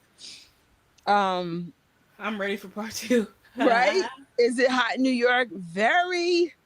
Prince and John support the kids of my community. That's awesome. There's no one like the Jacksons, and you have to meet them to understand what we're talking about. We will make it clear they're not perfect. They are just as flawed as every one of us. But most of us cave. Most of us don't push through. Most of us make excuses. Most of us get scared and stay in fear. Push fear in the face. If you guys don't think it's scary to do what I'm doing at 50 years old, you got to be out your freaking mind. I'm terrified. But I'm even more terrified if I stay stuck in the life that I decide to be complacent in. Listen, this is where I put my auntie hat in. Don't waste your time thinking about what you're going to fail at. Your failure will take you where you need to go. Just like me not having money led me to go to the movie theater. That's the only thing I can afford. But if I found myself somehow in a movie theater, what? So you just never know. Like, sometimes you just need a time out from your environment. I'm still doing Jackson stuff. I just do it in New York, or I do it online with you guys. It's just a different chapter right now. Jacksons are all about love. Heck yeah. Through Prince, I got to meet. Yes, that's how I met you at the Havenhurst house. What would our lives be if we didn't have the Jacksons? I don't know. I can't imagine, because they're literally my inspiration. When I was younger, I would say Michael was my biggest inspiration with fashion. And then when Janet came out, and it's funny, if you look at my younger pictures, you can tell where Michael stepped in. I always had loafers on 24/7 with socks, like real chunky socks. Janet came out. I used to have the long braids in high school and stuff. I mimicked Janet a lot. And now, like, Michael's back in my energy again for the obvious reason. He's got the number one movie in my mind. Ah, thank you. Right? Because I think for me, what makes a movie a number one is how a movie affects your life. Doesn't mean it's the number one movie. I'm just saying for me. Because I was like, love Spider-Man. Love. Favorite Spider-Man of all time. Spoiler alert, because I didn't do my review yet. Love Odyssey. Love the fact that they did all this hard work. You can only shoot 3 minutes at a time of 70 millimeter IMAX film. Incredible what Odyssey achieved. But I never, like I said, I'm already missing the movie. But like 31 times wasn't enough. Nobody's perfect. Exactly. I always tell you guys, never make humans your idols. Ever. But it's okay to give them their flowers for what they achieve. You know what I'm saying? I'm like, no, that's where we mess up. Don't idolize anybody. Just, you can admire them, you can support them, but they're flawed, just like us. But the resilience, oh my God. That was amazing. So beautiful and heartfelt. Thank you, Kelly. Thank you. It's hard to get through. I was like, no, I knew the whole thing with my mom and AJ and that was going to trip me. I was like, no. I didn't cry when I read it earlier, but here we go. When my friend died, I exercised. Right. Find healthy things to do to get through grief. There's no one solution. For me, I will give credit to God. God has kept me by my I will keep talking about God because I'm telling you, I was in dark spaces when my boyfriend died, like super dark. And then, of course, my mom put me in a dark space. And then there's something I can't say publicly to avoid being having legal issues. But there was a big death that happened last year that I can't talk about. But I was just like, Lord, what are you trying to tell me? But he still gave me the strength to get up. He took away my money so I couldn't go nowhere. And I found myself. I legitly found myself in the brokest version I've been in a long time. And that's okay because I won't be down forever. It's just this is where God wants me. He wants me to find who I was, what made me happy before I had money or I had a boyfriend or fill in the blank, So I'm learning to lean on God and being comfortable with myself. I don't lean on people to make me happy anymore. Like people used to destroy my energy if they didn't call me back or text me back or hang out with me. Not anymore. It's me and God and we are good. Like we are not saying you don't need people, but you should never let people control your energy either. Ever. Because eventually God's going to take them away, whether you want them to go or not. There are inspiration. MJ wants us to love each other. Absolutely and amen. We will need each other. We will let each other down unintentionally, but you are so right, sis. I know I let people down all the time. It's not on purpose. I'm not perfect. I'm very selfish, especially in this chapter of my life. I'm being very selfish. I have a lot of mental, a lot of grief and mental issues connected to that. I have the right to say I'm not worried about nobody right now. This is my journey. What's that thing? What did he say? This is my journey. When he was in the hospital, I was like, this is my time to heal. Mm-hmm. It's my time, and I'm not apologizing. And did I let people down? Absolutely. It is what it is. Like, don't depend on people. Depend on God. I speak what I know. The Jackson family is so different from typical Hollywood. They are humble, sweet, and down to earth. Yes, they are. The Jacksons are not like Hollywood, and that's why I like them. I really do. They look like the kind of people, the minute they can go home to their puppies and their family, they're out. They'll shake their body down to the ground, but the minute they can go home, they're probably like, peace out. I like that letter. Thank you. Thank you so much. And I think that's what I love about this biopic. If I could find pictures of me in high school and stuff, you could just tell there was so much joy. This is before like my world went dark. Everyone's still alive. My parents are still married. Just everything's just good. And then you have enough bad stuff happen to you. Sometimes you just don't. You just check out. Yeah, it's so corrupt. Absolutely.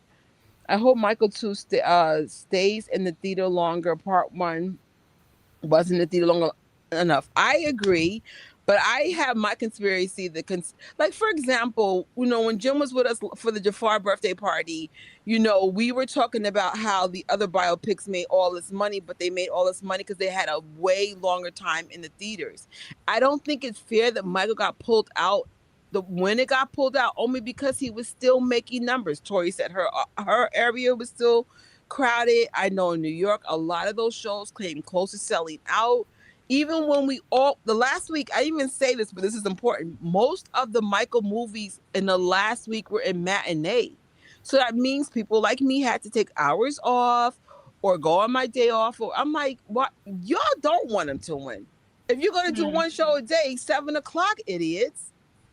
But I found a way. I said, you know what? Hey, such and such cover my shift for a few hours and I'll make up the 4 hours another day. So did I lose a day off? Sure. But I found a way to get those views in. But it should have never been that hard. You're like, you didn't want a number one. Like, what are we talking about? 10 o'clock? That's not ideal. If they were going to pull the matinee stunt, then they should make it 7 in the morning because New York now has 7 and 8 o'clock shows, so you can go before work. But I was like, y'all didn't do that. 10 o'clock? Come on now, that's corny. That was corny, but I still made it.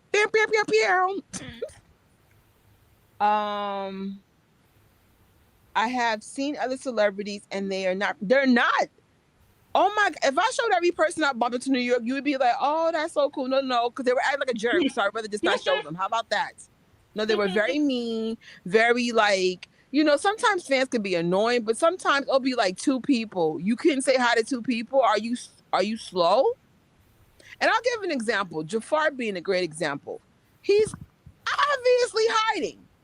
Right? He pulled a Dante. If you guys don't know what a Dante is, Dante's another Jackson that goes to Thriller Night on purpose, incognito. You could not tell who he is. Dante will even have gloves on his hands so you can't identify him. Not a problem, Dante. Not a problem. But he's made it clear that he just wants to enjoy the party like everybody else. Not a problem. So here's Jafar, Dante 2.0. Professor Dumble, whatever, from Harry Potter, clearly hidden. But he lifted up that mask. I saw what I needed to see. I said, I know those hands. So then when I said, hey, I know you're hiding, I acknowledged what he was hiding. And then I think I said, can I get you in my video, right? He could have easily been like, no, boo, you just acknowledged I was hiding. You doing a lot. He didn't say that.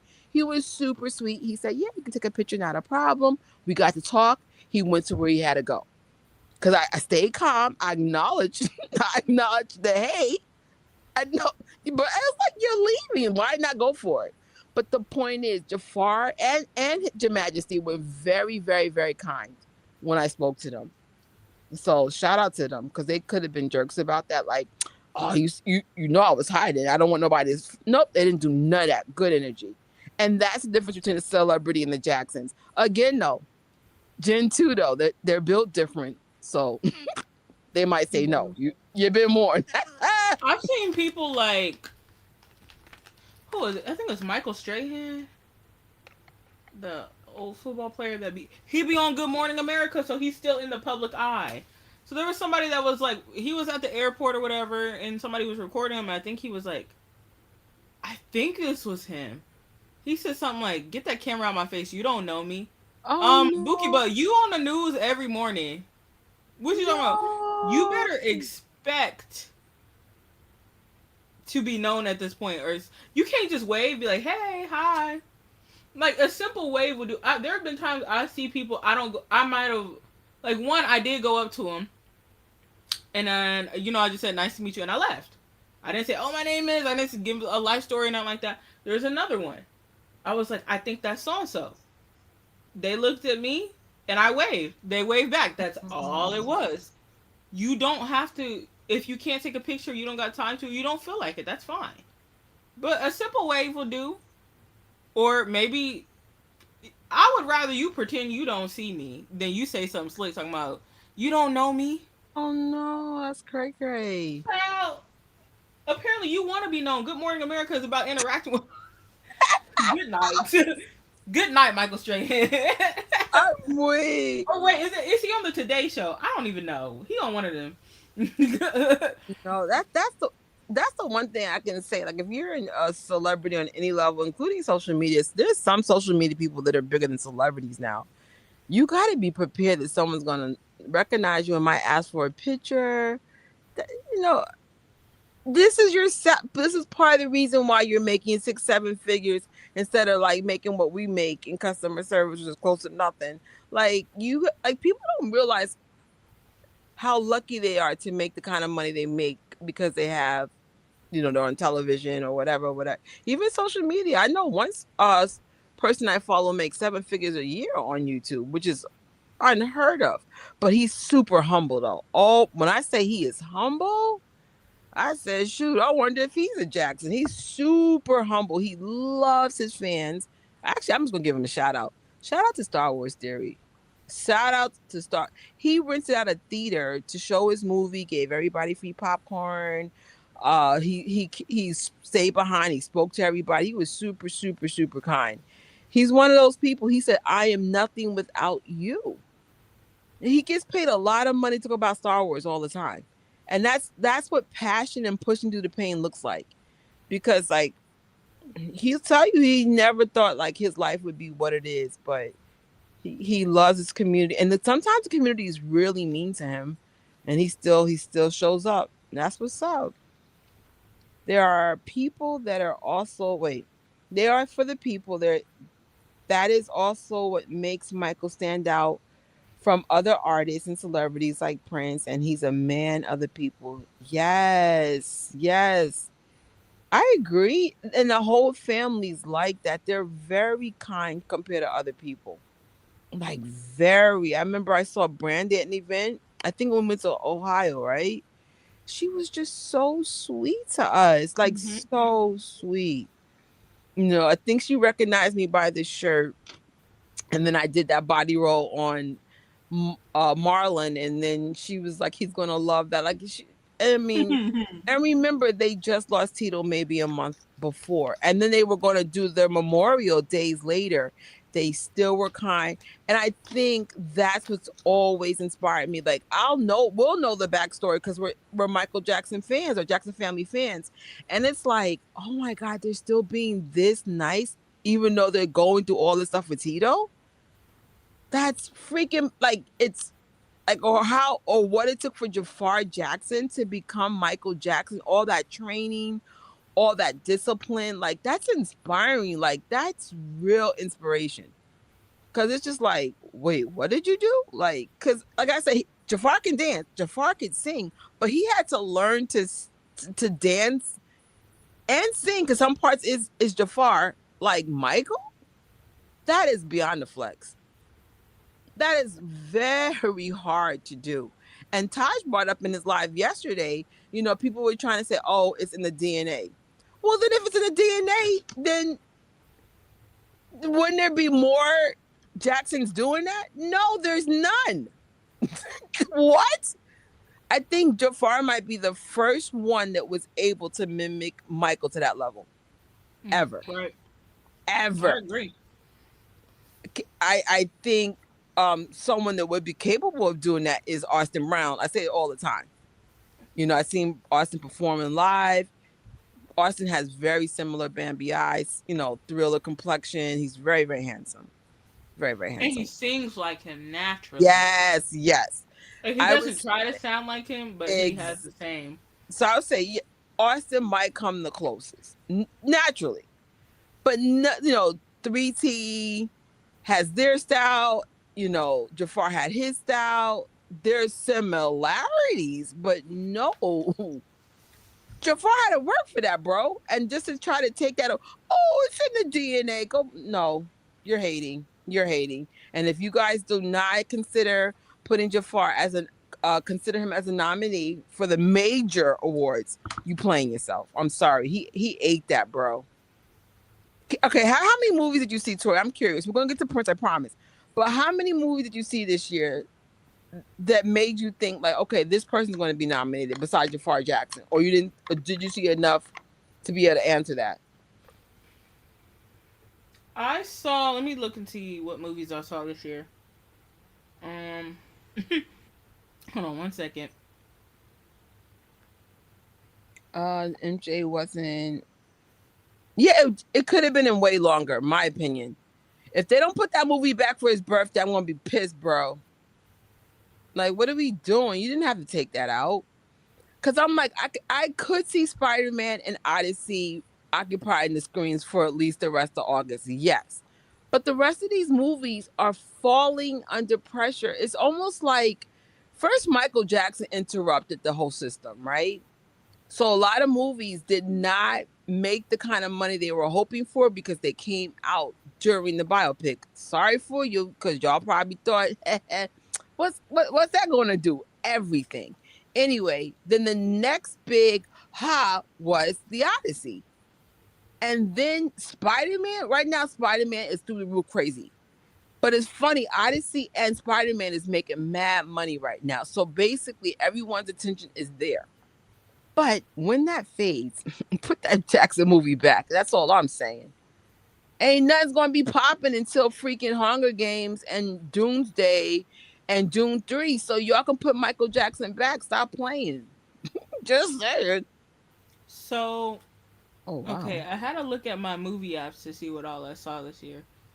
I think I've probably seen more movies at AMC, so let me look at that real quick.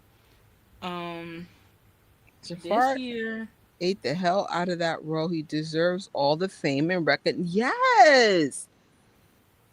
Go ahead, Tori. Okay, this year I saw Hoppers. Technically, I bought a ticket to the Super Mario Galaxy movie, but I was jet lagged and I slept through it. And I woke up and there was an army of workers cleaning up, and nobody woke me up. And I I'm walked weak. out. I almost walked out the emergency exit. So I don't think. I don't think that really counts. And then I saw Michael a bunch of times. Toy Story 5. And then I just saw Moana. And then I just saw the Odyssey 2. Oh, cool. And then today I actually just saw the Hadestown musical, but it's a Broadway musical, so I don't know if that it already got its awards. They just like did a pro recording of it. So I don't know if that one counts as far as like awards for like this year. But it did break records. Now I would say my top two contenders is going to be Michael and the Odyssey. The Odyssey was, when I tell you I like long movies, that's what I was in that theater till 1 a.m. I didn't get out till 1 a.m. And I'm like, this movie was full. I thought it was almost over, and then it gave us more. It was good. And then the what's his name? Christopher Nolan. He does not like CGI, so he literally made everything. That was good. The acting was good, and they were able to add in some funny parts as well. It was loud. It was very loud. I felt the emotions. Like the Troy scene, I felt the emotions. That was dope. What else? A lot of parts freaked me out. I'm not even gonna lie, it freaked me out. But a movie that's able to translate those emotions, like the Michael movie and something like that, I think that's why I think they're the top contenders. And also like the filming locations, they made the Michael movie accurate. Like they went to Havenhurst. Mm-hmm. They made the Gary, Indiana house like on the outside. It looked like it. And then with the Odyssey, he actually went around the world to film that. So I don't know. I love the comparison. What makes them work? I think that if you have a chance, go check out Spider-Man. Spider-Man has a lot of layers too. I don't know if it's going to get nominated, but you hit on the nail though. Why those movies were successful though? It's not about the music. It's more than that. It's the love and care that went into those projects that you could see. You could see the love and care in the Odyssey. You can see the love and care into the biopic. You could even see the love and care into Spider-Man. Pew pew. So that's what's up. Hey, she's going to Havenhurst. Oh my God. Tell everybody said hi. I missed them. I plan to be back as soon as possible. I have a lot of second gen men sound similar to Michael. I know we all hear it. We do. But I think like I didn't appreciate how they were like pretty much saying, "Oh, they all do that." No, they. I would say vocally, yes, there's similarities. It's the dance part. That's the part. No, no, mm-mm. That did he Jafar to work for that, bruh. I would love to see Jafar get nominated for his first Oscar. If listen, if that's a thing, we are having a watch party like no other. And we promise to completely be all over the place and off track, but we are having a watch party. Oh no, good night. What should we do? Should we make the watch party next week? It's up to you. I think we should. It's almost like 1 a.m. here. Oh So God. how do we change the? So what is this live about? You know what? You Part, closing part out. one. No, part one. That's You could call it closing out the Michael movie, something with the close, because now they're not showing it in the United States anymore, or at least in New York. And then maybe something with like emphasis or like no, Jackson next gen. but Maybe we call it remember we Jackson had the next intro. generation chat. No, look. What? No, but wait. The stupid intro. This is where we got messed up.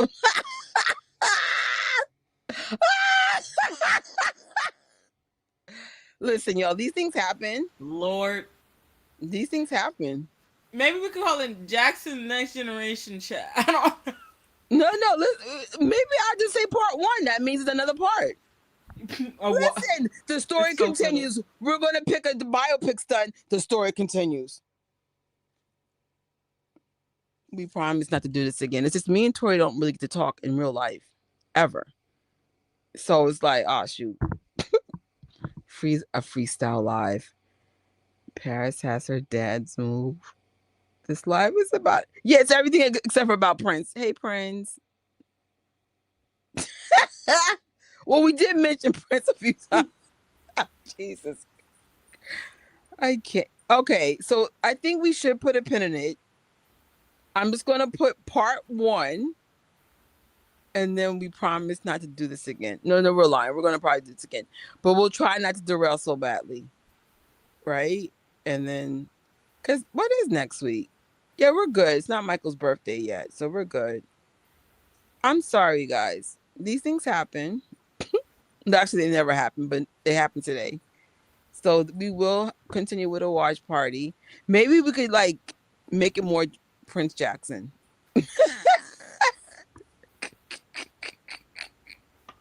I do have to change the. Oh no! Actually, I don't have to change. I'll figure it out. I'm like, because I'm not doing those thumbnails again. It took me over an hour. Molly said, "I have Paris eyes." Wow. Okay. Now I'm gonna be all in your face when I see you, all in your face. I get over here, Carol. I want to see them eyes.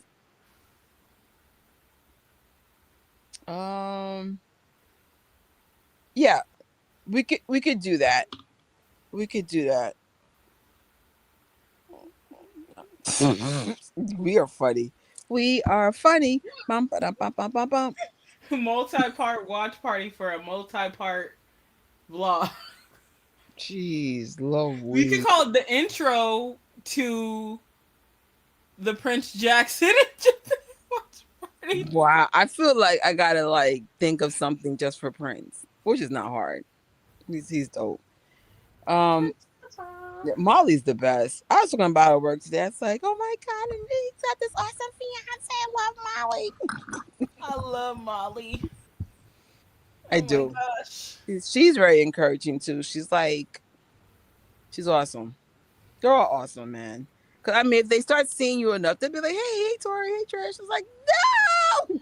Yeah, she is. Her and Prince are like the same. Like, I'm glad they crossed paths. They're the same when it comes to like remembering people and being very like personal to you. And like, I remember we ran into them like in the Mandalay Bay lobby, and they were so comfortable with us, and like Prince hugged us all like he remembered us because it was me, Shantea, and Jen had never met him, but because they were so kind and like welcome to all of us, I thought she had met him before, and I looked, I'm like, wait, you never met him, and then immediately both of them remember Jen's name, even their No friends, way. Tim, the videographer, and then I Oh, think Tim's it the might be best. his wife or girlfriend, Katie. I haven't seen her in a while. But yes, they were really nice. And like, the last time I saw Molly was in April, and she pointed us out. She said, "Hey," like I'm like, this is crazy. And then when she saw the MJ1 show, I think she talked about getting emotional and stuff. So I'm like, not only is like she, just a really cool person. She's like, and she pretty much, she's a part of the family. Same way like how Maddie is, but she's also a fan too. Like I feel like you have to have some level of appreciation or fan, but she gets it like we do too. So her and Yeah. Prince both get it. Like they're both fans. It's crazy. But Okay, did I say Serena MJ or MJ1? thinks you can call it Prince Jackson in Japan. Okay, so and then I could just change the thumbnail from there. Thanks, Serena.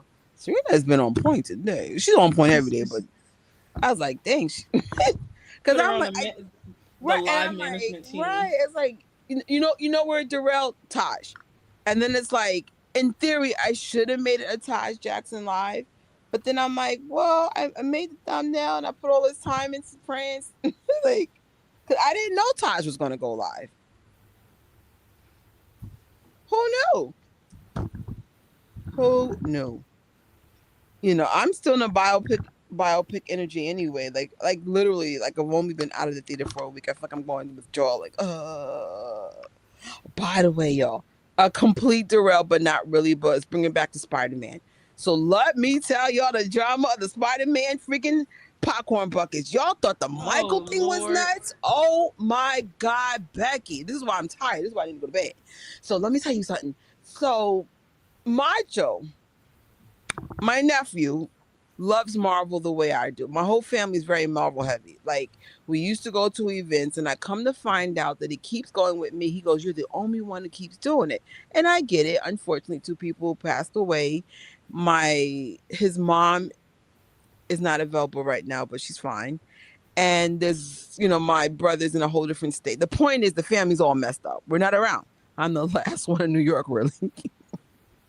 So he goes, "Auntie, bro, thank you, thank you, thank you, thank you." Right. So me being the auntie, Macho, do you want any merch? Macho never wants freaking merch. Now he wants merch. So now I don't want to let this. He's not a kid. He's like freaking Tori says, but he's always a kid in my mind. He's my nephew. So then I was like, cool, Tori, I'm not lying. There was one day I then only got 4 hours sleep trying to get the buckets first because now the theaters open up 7, 8 in the morning. I get to the first day. "Hey, I'm here for the buckets." They were like, "Oh, it's not until the next day." At this point, it looked like somebody punched me in my face. Kind of like I look now. I'm so I'm sorry. tired right now. So I say, "Sir, on the Regal app, the Regal thing, it says y'all have merch today." "No, sorry." Now, of course, I wanted it on Tuesday just in case I had to buy a ticket because it's half off on Tuesday. But anyway, I come back on Wednesday. I got a little bit more sleep. Don't want to let my nephew down. Boom. I got his bucket, my bucket. I come to find out his bucket sold out the next day. Everybody's crashing out at this point. So then they're trying to get the head. I'll show you the head because that I did get, but that was even a mission. All right. Come here. Come there. So it doesn't come with the light, but everybody is putting lights in their buckets. This one was hard to get too. Oh, that's so cool. Yeah, I put a glow stick in mine. Not glow stick, but it's big. I put one Did of you get these in any here. of the Odyssey stuff? Because I think at is it Cinemark maybe? I don't remember. Maybe it's just in a bigger city. They had the horse popcorn bucket. Aesthetically, like if someone gave me the horse, I'll take it. But aesthetically, it doesn't matter. This is my aesthetic. There's Mario in the background. You feel me? No, my house is a toy box that threw up all over the place. I'm like, where's Odyssey gonna go? We don't have nothing growing here. Nothing. My bedroom's normal, but I'm barely in my own bedroom. All right, you can just stay with me. No, I have the Odyssey camera though. This one's hard to get to.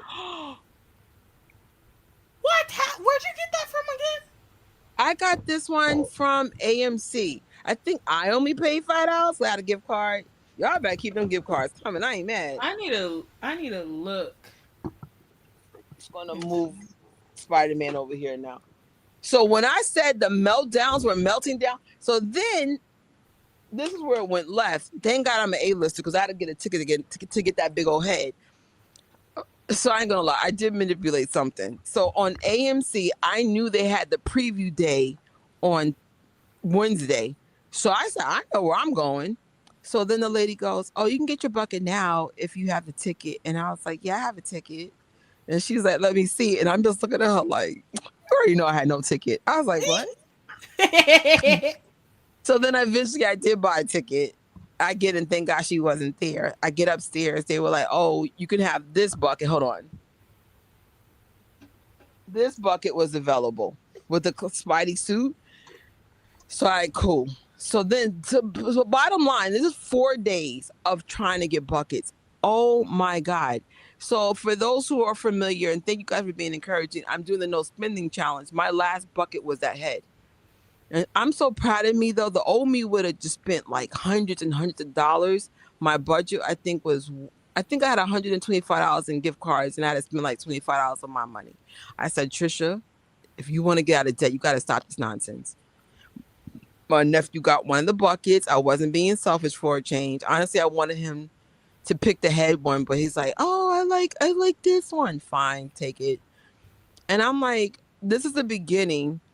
And I want all of y'all to realize, like, if you can't afford, let's say going to LA or coming to New York or wherever people go for Michael Jackson, man, start small.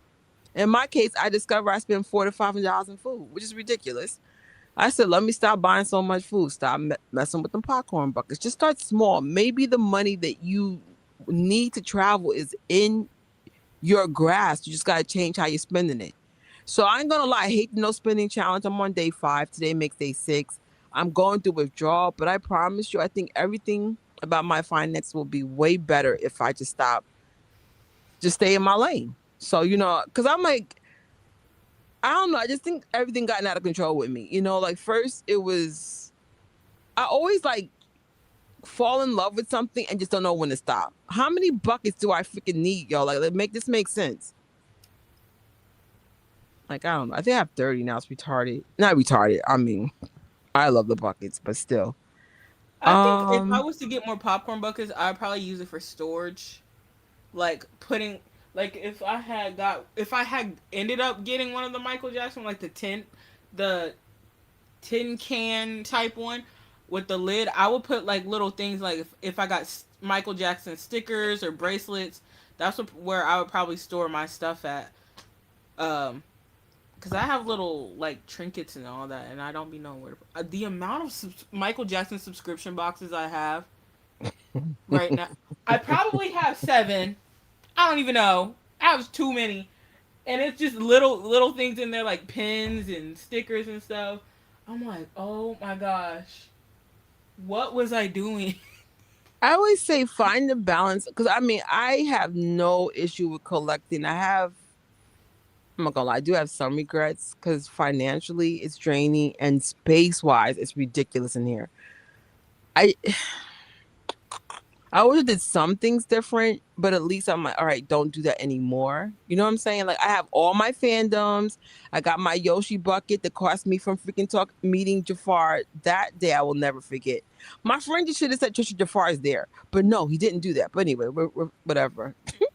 But I got every fandom I can think of. I just need to start downsizing and organizing. And actually, I'm selling a lot of stuff. I found out something. I can't say the item. Something I paid $100 for is like worth $300-400. I'm like, bro, if I can get the 400, it's out. Because it's just like, girl, make it make sense. Get out of debt. Go back to LA. See Tori. It's good. It's good. I'm going to be Michael Jackson on Halloween. And my God, oh, that's the George. My bad. Halloween stuff starts coming out next week. Um, I I can't wait to see MJ1 if I ever get to see it. Yeah. So here's the good news. Me and Tori talked about this before, and then Tori can pack on that more because she goes to Vegas more than me. Vegas is a great starting place for Mm-hmm. traveling. It is the most affordable. It has its own contained world. There are cautions if you can bring a friend, sure, but if not, try to travel when the fans are in the area because we all stick together Yeah. once we get to Vegas. Like Um, there are some hotels that are connected um to each like other. the Like you Lexar, Mandalay Bay. and so it's like Mandalay Bay is connected to Luxor, and then through Luxor you can go to Excalibur, or you can stay across the street. I think New York is across the street.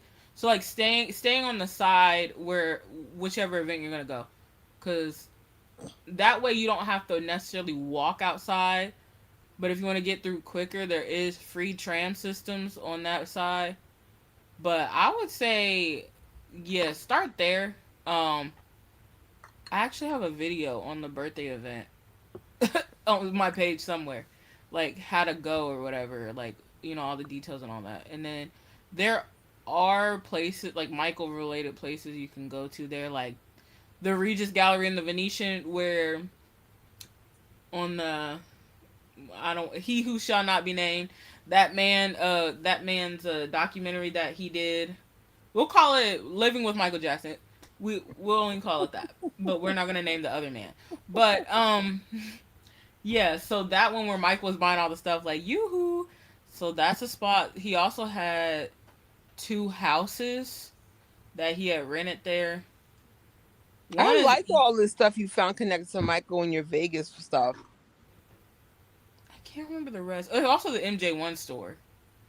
There's a lot in there. And then I have a whole list, but I'll find it one day. I'll find it. But yeah, it's cheaper. You can find some cheap hotels. Yeah, Food there's is only expensive one though. that you guys was concerned about due to bed bugs, but I don't know if we should say that name out loud. Maybe in the Discord because people could sue you for things like that. But I can tell you where not to stay, but I won't give the reasons. okay, okay, or even better, recommended hotels. I recommend if you have the funds, stay at Mandalay Bay because there's it's three hotels in one. It's Mandalay Bay, the Delano, and Four Seasons. Four Seasons is really nice. It's like no, not the. Is it the Four Seasons? It's what one of them. It was really nice. It's small. It's low key. It's quiet. It feels kind of like a fancy house. But if you can't afford to stay there, stay there. Like if you're doing the MJ1 stuff. Um, if not, you could stay at Luxor. You could I also stay like at the Luxor, Excalibur. but I noticed the Luxor has the bootleg rooms and then the better rooms. Try to go for the better rooms, but if all you can afford is the bootleg rooms, Luxor actually has two sides. So I got a Oh, free upgrade. Oh, I was so blessed. I got a free upgrade to the better side. And I'm like, oh, I didn't even realize there was two sides. I it's don't the tower rooms that are better. If you stay in that pyramid, that slanted part, I think those are the older rooms, know. which And is they look kind good. of weird because that's the main part of it. But I don't know. Right. You think Um, it'd be the other way around. You're like, what? if you want to be in the middle of the strip, I say stay at the Link or Harris. They're right next to each other, and they're decent. They're decent rooms. One thing you can find is that they don't have microwaves or refrigerators. I think you can, if you need medical accommodations, you can get a fridge. But if not, I think you can like rent one or the other. It's like $50 a night though. I wouldn't do that. Ooh, But you it might as was well just eat something out they for were the cool. night. It's like what? I'll just get food outside. So I've seen people get ice from the ice machine and like have a cooler. You probably do that. That's kind Oh, of sad, but shoot, you can do that. And then in the middle of those two, there's a what they call the Link Promenade. There's a bunch of food places. It's just like a walkway, and that's right in the middle. So you get access to everything. But one thing I tell you not to do: do not walk that freaking strip. Vegas is built like an illusion. Everything is made to look closer than they appear. Why you think the casinos don't have no windows? They don't want you to know how long you've been gambling. They want you to think you've been there for a short amount of time so you can keep going. And if you look at Caesar's Palace, they got them fake cloud sky ceilings so you don't know how long you've been up in there. So be careful. Do not walk the strip. Take a Uber, take a Lyft, rent a car. If it's a short distance away, walk it. If you can walk through hotels, walk it. If you can take a tram system or the monorail, do it. Do not walk. well, It's remember the when it was me, you, and Jen, and maybe Scarlett, and we were walking, and there was this weird guy, like you could tell he was scheming on my camera. I think I had my real camera with me. And so me and Jen was like, what the? So it was just like, I'm glad we were together, but I peeped the New York insanity of that situation. I was like, here we go. Because I never leave the hotel. The first time I ever left the hotel, not in life, but in general for the Michael stuff, was the time that it was me, you, Jen. Why do I feel like I'm missing somebody? Was it Scarlett? Was it the Sapphire Celebration year? Right. And then I was twirling around. I remember I was twirling. I had a It was blue dress on. It wasn't. I think Shantae went back to the room, but it was this other lady named Janice. Yeah, I think it okay. was her. Okay, it was Janice, me, you, Jen, and we were just like walking, chilling, whatever. But we stayed together. That was the key thing. Because New York and Vegas do have that thing in common. You do want to like. I mean, we're from New York, so of course we don't walk with people like that. But like, if you're not from here, I wouldn't just be like, hey, what's this? Be familiar. Like 42nd Street is considered like Vegas. You have to be aware of your surroundings. But like New York, for the most part, is safe. But how do you know what's safe, what's not safe? Like you gotta kind of know that. But yeah, like another place. Remember, John Moodle had did some kind of partnership with a hotel for LA, so it is more affordable when you go to King of Popcorn. I'm not sure if any of my friends booked a room, but we won't have feedback until everyone goes on a trip because not everybody wants to expose who's going out, who's not going out. But the point is, they found a way to make the hotels more affordable for King of Popcorn. New York, I would never come here unless you have an agenda. It's very expensive. Oh my lord. And I feel like, my opinion, LA is still a better experience than New York. If I had to spend a lot of money, you know what I'm saying? Like, on average, though, I spend like $75 each way to go from Havenhurst to the airport. But it still beats renting out a car. You know what I'm saying? Like, I don't stay in LA long enough for me to. I don't drive yet, and two, I'm not there long enough to care. And if I don't have a car, then I like sometimes Jen's there. I know enough moonwalkers to like, hey, I'll put in for gas money or whatever. But yeah. At times, yeah, especially like 42nd versus Vegas. Absolutely, I see the similarities. But of course, Vegas is way better. It's more turn up, bro. Like I don't even drink or nothing. I just like the vibe. Um. I guess. Dun dun dun dun dun dun dun dun dun dun dun dun dun.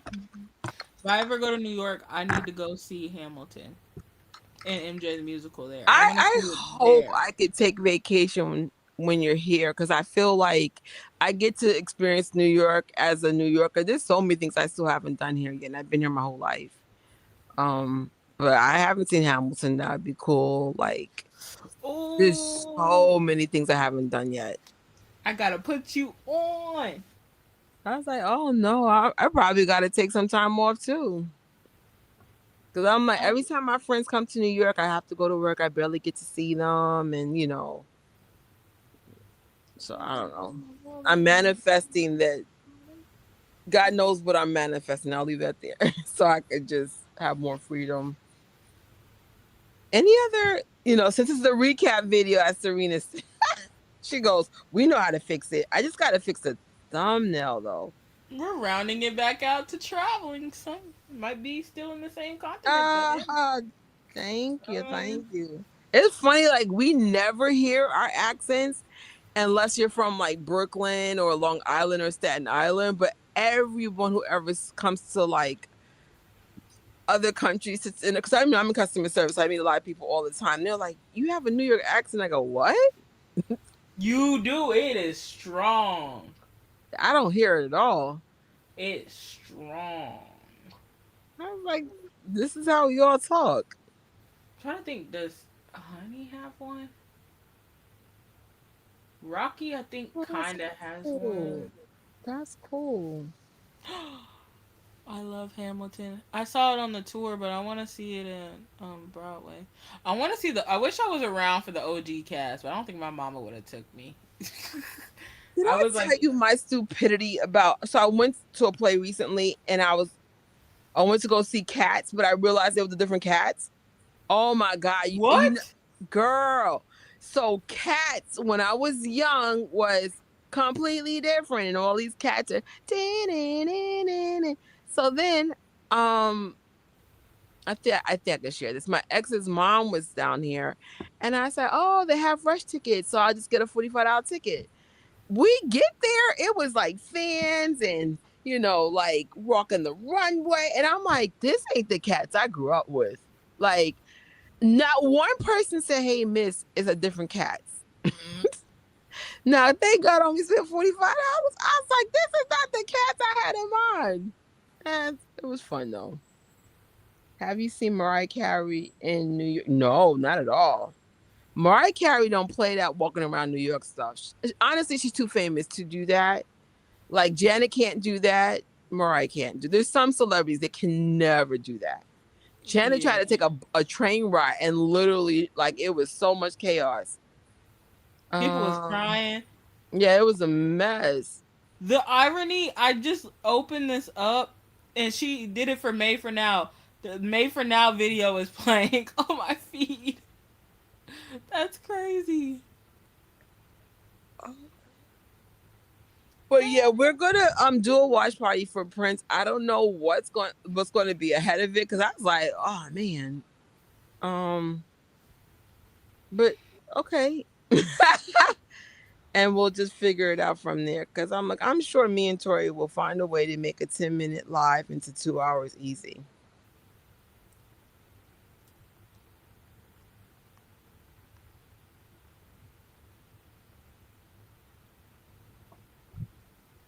Any closing thoughts? I can't use the last slides. They're not valid now. This is like awkward. Not that I can think of. Doo-doo-doo-doo. I wonder if I could salvage this one somehow. I I think they're give gonna up. know. No, like there's way because I made it with AI that you could have it just be something else altogether. Maybe Mm. I'll have a conversation with AI. I said, look, no watch party. How do we save it? Because I mean, I can't say I hate it. I thought AI designing would be easier. It is a little bit, but I have my own style of doing stuff now, so that's what makes it hard. So sometimes me and the program be fighting each other. So I was like, no, I don't like that. No. Then I'll say I'm sorry. It's ridiculous. Um. Oh, thank you, Carol. I appreciate you guys coming through. Like, me and Tori don't always know what we're gonna do ever, and like legitly, we're tired. That's why I was like, nah, you know what? Let's end this, and then we'll just do it right because it's Prince Jackson, it's Molly, it's Jafar. We needed like good night, Kelly. Um, No. watch a compilation of Prince. Just being Are you talking that's about the singer? what. The Prince, the singer? Done. I'm done. Oh, we love you too, and congratulations to college. Listen, Ooh. make sure you focus on college, even if that means you can't be in this live with me. This is going to be your first test of discipline and sacrifice. And once you master that, and I think a lot of my discipline slash sacrifice energy comes from my college days. I didn't actually, I lost a really cute boyfriend over college, but whatever. Um, you have to figure out what's important to you, George. So even if you can't make it, college first, okay? Well, actually, you'll be my inspiration to try to make them earlier, okay? Congrats again. I miss you when you don't come on. Thank you. I'm not gonna lie, I'm going through the most complicated grief I've ever had in my life. And so taking time to just deal with it because, like I said, everything happened in the middle of this biopic. Like, I haven't even properly taken in about the whole thing with AJ. It's just a lot going on. So, health is first, grieving's first. But we're getting better. We're getting more consistent, right? So we're getting there.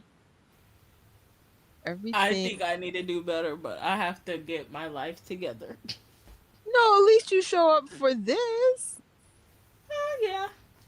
If I know, like, if you guys had me doing lives, like during all the stuff that was happening earlier, I couldn't. Remember, I was in a hospital half the time. There was one live. You guys don't know this. Tori was willing to come, and I remember it was a big snowstorm. By the time we got me home, I was the issue. Like, it was like 1 in the morning. I'm like, you know what? We're not doing it. Like, you know what I'm saying? Like, it's hard because if you're, in my case, I was in a hospital almost a whole year. I'm like, you're drained. You're mentally drained. It's complicated when you absolutely. Um, did you? I guess we could end on this note. So grab your Shake Shacks, or in my case, your homemade burgers. I'll talk to Tori to get a date, and then we'll figure out how to make it more Prince-like. I guess it could be about. Actually, it could be about Prince. It could be about the biopic or Jafar. They're all in there. Yeah. Yeah. We'll figure it out. You guys. But yeah, we are ending it. Last words. How about I call you Kelly? Last words, Tori. Kelly.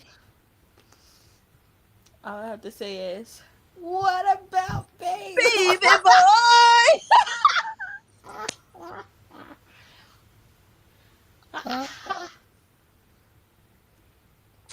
Never live in fear. I know this sounds crazy and even morbid, but when it's time for me to go, it's my time. But I live my life to the fullest, though. To I the think full. after something happened in 2020 was going crazy, and ever since then I turned the news off. Well, I don't completely avoid the news, but I don't go seeking it out like that. Like I was really invested and it was messing with me bad, so I was like, nope, I we're cutting this off. know. I'm one of my friends is super, super like big into like current events. And then, like, I won't say the topic because it's really a hot topic in a bad way. So she was like, "What are your thoughts about such and such?" And I said, "I'll be honest, I'm not well versed enough to speak on it. I just notice it pisses people off." So then she goes, "What do you watch?" I said, "Right now, nothing. I'm trying to protect my mental health right now. It's too much." Like, I mean, if it's something super important, it gets to me because TikTok is TikTok, but the news is it's got certain biases anyway, so there's that. This is why we had to tell Rotten Tomatoes go play in traffic, doodle heads. Like, we're not paying you no mind anymore. Um Doo-doo head. Yeah, doo-doo head. Doodle. I said, you call it get a doodle The thing is, he would do that. Like that was just him. But the way that they put it in the script felt kind of random. He was like, "No, you don't. You do that." And I was like, Wait, but he said I got a dox. Wait, but do you know the lines well enough to go back and forth with me? like, Wait? Do you have a and then dog? out of I nowhere, have the a guy, dog. He's a dachshund. I have a dog. It's a dachshund. Do you remember Wait, his name? I forgot his name. I forgot the dog's name was Rudy. His name Yes. is I say we should have a biopic slash Prince / Taj Jackson game. We haven't had a game in a long time. Oh. Anybody here like games? Hello? Game time. Y'all better watch the biopic. We're coming for y'all. What was Rudy's condition? He was a dachshund and he was getting fat. I bet you can't get this one. What was Michael's nickname in the biopic? And if you don't guess it, we'll save it for next week. Joke. Oh, you got it. No, you were asking me or the audience? No, you got it. Oh, okay, I can say it. Joker. Yeah, that's dope. Oh man, we gotta make them harder than. She's like, I know that one. On MJ Fangirl's video, what is was it sunrise? Oh my God, they actually answered it. Do you remember? Yep, y'all look good. I got one. Go ahead. What song played when the giraffe walked past the window? I guess I'll always be. Nope. No, wait. Really? Is that you? No, that was in there, but that's not the part when the giraffe walked past the window. Hint, it made everybody laugh. The scene made everybody laugh. The giraffe's going. So this is because the mom was talking to Joe and she was like, and don't forget, he's the reason why we got everything, right? And that's when the giraffe goes apart, right? And at the end, when she told Joe off, it was like the giraffe walked past and was like taunting him. But oh my God, that's her. I don't remember. You don't know the song? No. You've seen it 31 times. I'm kidding. No, what song is it? Enjoy Yourself. It goes. Oh. Was it Think Happy? No. That was Think Happy was when. Think Happy. Think Happy was. I think was he in the pool?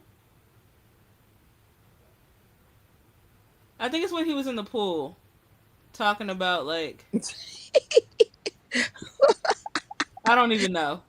Michael was asking the boy if he did the joke. We're going in on this scene, bro, but the boy said, duh. And Michael maybe said, the little boy deserved it because he said, duh. He's a writer. He's a director. No, I think we should have some fun with some questions. That is so funny. Of course, if Tori makes the questions, none of us are going to get it. Never. What timestamp did Michael first move? I'm kidding. What's the timestamp of the movie? 1 hour. I don't even know. I can't wait to watch it at home. Right now, my living room's a hot freaking mess. But I'm like, you need to get the living room together just because. So I've never seen the biopic of my house yet. And I own like 2 DVDs and the digital version. I just never. Well, actually, I'm always in the movie theater. I'm like, when I got time to watch a movie. I like the boy in the movie. His dog name is Rudy. I'm trying to think. Oh, when they were in the Pepsi scene. God, this movie's going to traumatize me for life. It's like I want to be like, oh my God, the movie. When they were in the Pepsi scene, what was the lucky number? Lucky number what? Can I say it? Give the chat a second. Oh, I want to say it so bad. It's lucky number. He goes, we love the Jacksons. Lucky number what? We love the Jacksons. We love Pepsi. Yes. Okay, you can say it now. Lucky number 6. Yes. The only reason why I remember that is because I'm like, that's not normally what they say. And it was not lucky at all. Right. That was so intentional. And I think that's what I like about the movie. I felt like some of those little Easter eggs is coming from the family. Like even if Helly's comic came around, I was like, Prince said that. Prince got writing credit on that part. I want to ask Prince. Prince, are you available? Oh my God, am I ready? I'll probably interrupt Prince like 100 times. Look like, girl, let me talk. I'll be like Mike Tyson. Remember What when if Mike Prince? Tyson kept interrupting Prince? He was like, "Let him talk." Go ahead, sorry. I'm sorry, I interrupted you. What So if my bad. Prince? What if Prince got it from the movie and he was allowed to Easter egg the movie? It's possible. I mean, it's been in production for a long time. I've learned that from Taj's live yesterday. I was like, "Oh, this is going on for a minute." Oh, thanks, Tiff. Carol was like, she brought you up a couple of times. I rewatched a little later. Oh, thanks. I appreciate it. We never did a watch party, so it's definitely not a. It's more like a recap video. A Yes, Yap but session. it's 7, I think. But the irony is, they said lucky number 6, and I'm sure that was emphasizing how unlucky it was because his scalp got burned. So it was like, oh, irony, like lucky number 6. I'm like, 6 not even good in the Bible. What we doing, bruh? Mm. We demand that Oscar. I'm telling you, and it's like this is the issue I've ever had with the whole Jafar thing in the movie. It's the constant narrative that you just don't want to put a Jackson in a position of greatness. I don't even know what category to put Jafar because Jafar has made his own lane just now. Michael's known to be the one of the greatest singers of all times or entertainers, but Jafar just went into the acting sector like, oh, it's my first time and pop, pop, pop, look what I could do. What? That's amazing, bro. So that's dope. And that should be recognized. I've never seen an actor do what Jafar just did. Like to the point it was like, did Graham King get an inclination that he would be a good actor? So random. Maybe he saw the natural cadence and like work ethic Graham or Kings, we have from the questions other. for you. We have questions. Mainly Tori. Tori's the better questioner, but still, like we have question Grams, we have questions Jafar, we have questions Prince. I would say I have more like writing questions, like what role did he play, or did he step in where he felt like things didn't feel organic? I know for Taj, guys, please check out Taj's live. That's actually really helpful. Taj was saying like this is the Michael Jackson he remembered from that era.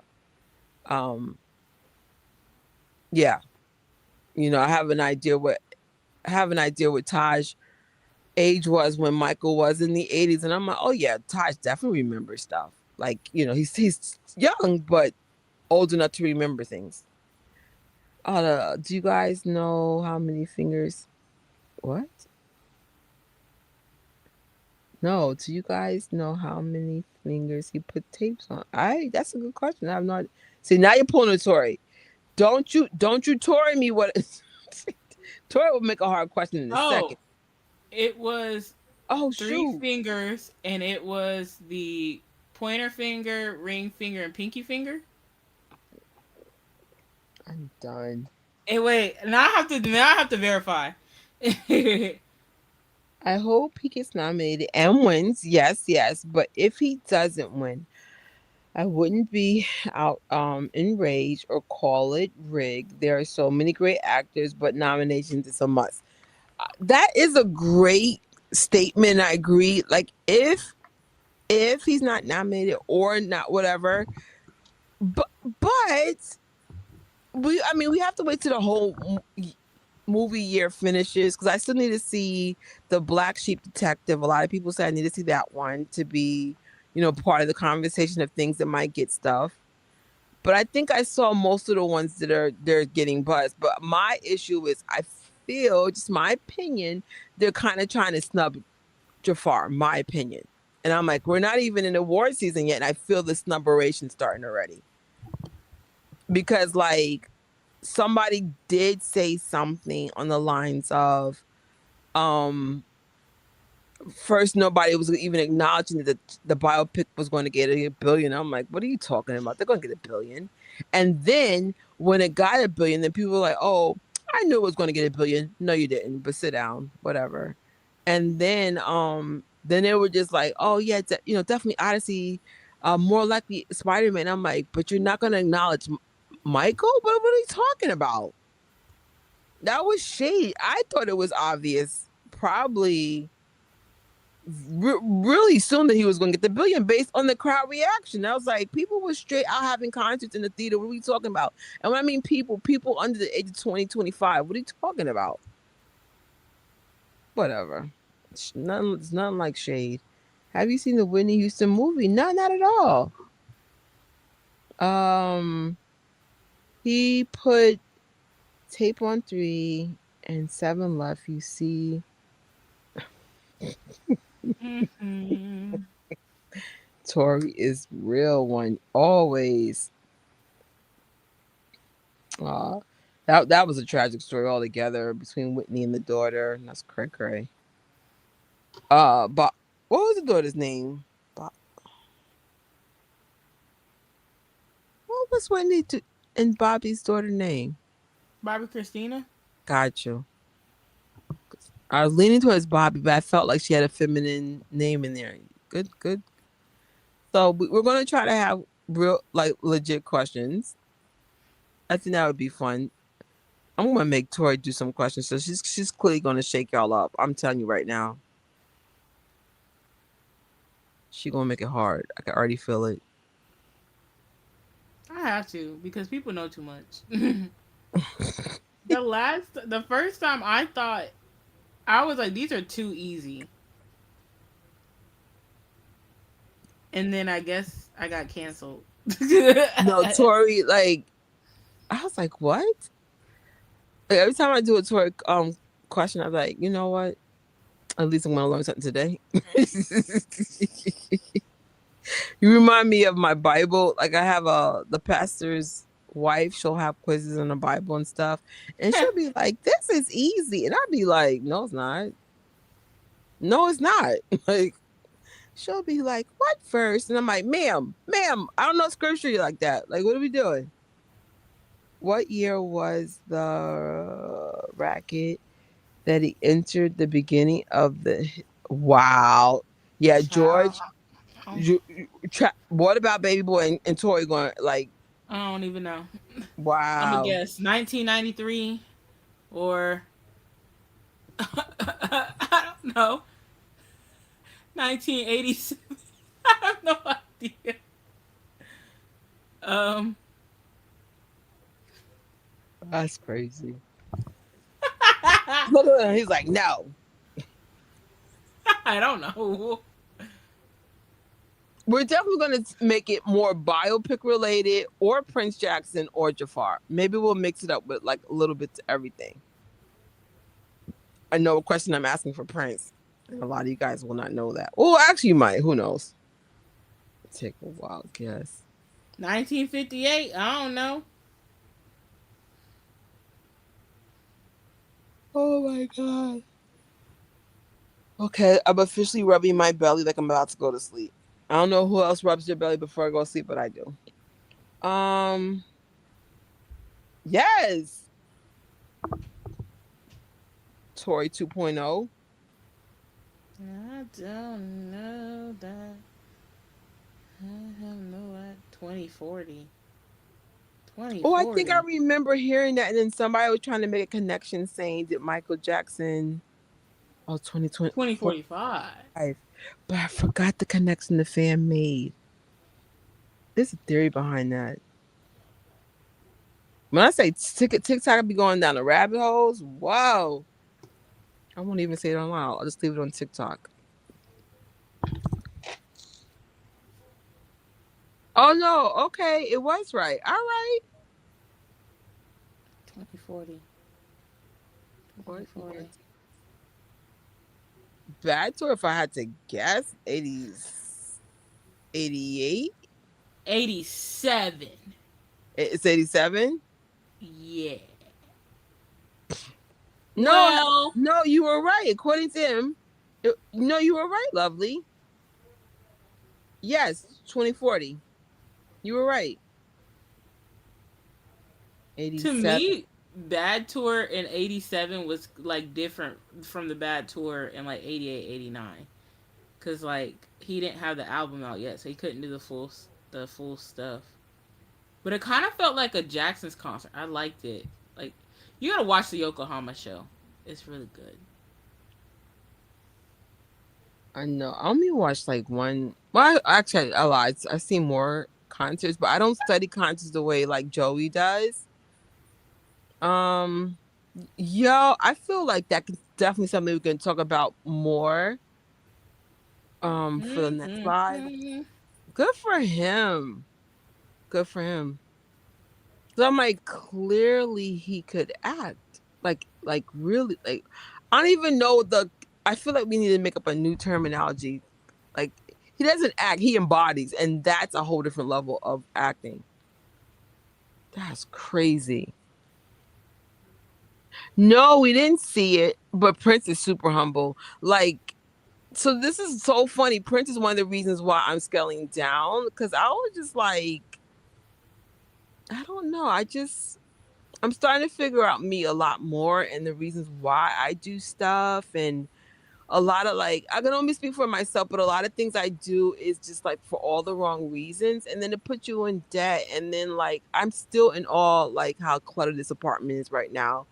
Like my mom was a very organized person. I'm even very organized, but it's just like when did we lose her? I mean, I know why I lost myself, but like when did it get this bad? So I just want to like just have a simple life, a more grounded life. Like I mean, I'm still going to be like me, but just me smarter and wiser and just preparing for a more Zen energy. It's awesome. I'm like, no, Prince is so laid back, has little cracks on his G-Shock. Now, of course, he gets dressed up for like the red carpets and stuff, but he's just so, yeah, I don't know. Like, my mom came from a very rich area in New York. Everybody there is so humble how they dress, how they like I didn't even realize that my mom was where she was from until I got older. And they were like, "Where's your mom from?" And then I was like, "Oh, snap," because everybody's just so laid back. They're like a bunch of Prince people, but like, you know, they don't wear their wealth. They're just laid back people. And I just think that's just a smarter way to go. Mm-hmm. I was like, no, like it's, that's why I started getting into consignment shops or thrift stores. Like I don't do the things I used to do anymore. Like you can still look nice on a budget. Like my friend went to this place called Primark or Poshmark or something big that just came to New York, and she showed the sweater she brought. I'm like, oh my god, it's so cute. $25. Like I shop at Amazon now. Like I don't really labels don't even though I have labels, they don't matter. And if I do have labels, everything was pre-owned, like very affordable, like cheaper than original price back in the major store. Anytime I think of number, I feel like 100% believes concerts. Who's better with the concerts? Definitely Joey. I'm not sure if you guys are familiar with Joey. Joey is passionate about those concerts, bro. Prince is humble, very, very. What what is the number that is on the jacket he wears in the history teaser? It's not 7. Is it not the obvious number or is something special? Oh, no worries. Even though we're leaving soon, we're just being our normal. You talking about the armband 7 7? No, or is it jacket? Oh. In the history teaser. Is that the one where they're making they have the statue in Europe and everybody's like freaking out, all the fans are screaming. Ooh, The only thing I can think of is 777. there's like normal suspects. Okay.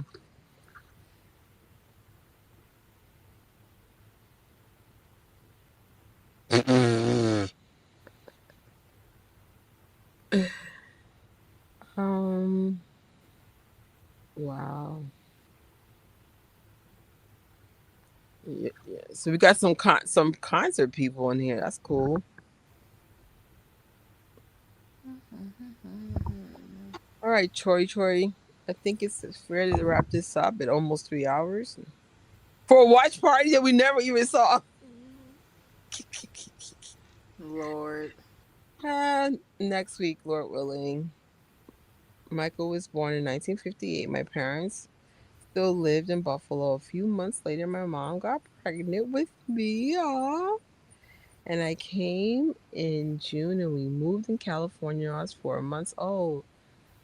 I like Buffalo, but honestly, I think California is better. Better quality of life. Buffalo's cool, but it's like nothing really there. But it's cool. Went to Buffalo a couple of times. Bubbles.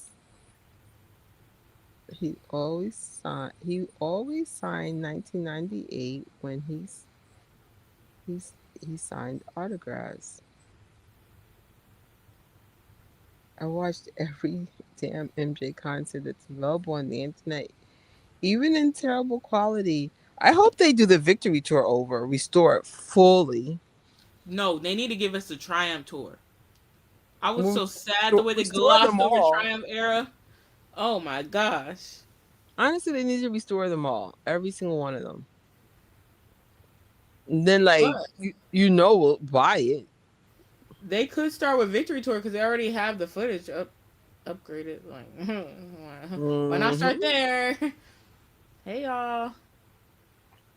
Ooh, yeah, the LA one though. I want to see that with Tito's baseball fit and the guitar. Yeah, I remember you did a baseball fit when you did the Tito Jackson tribute in L.A.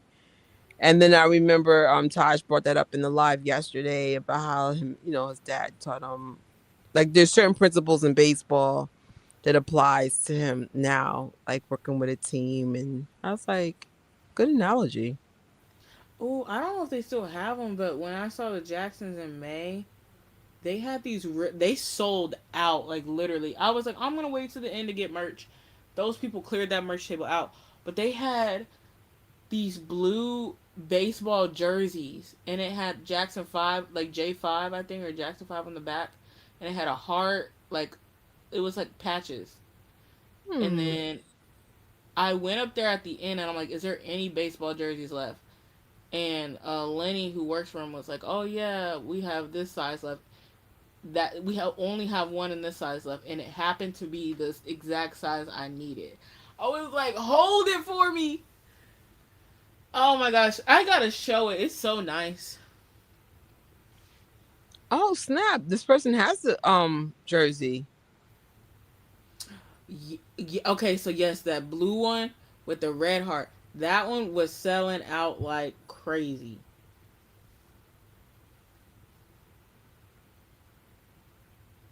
I agree, absolutely.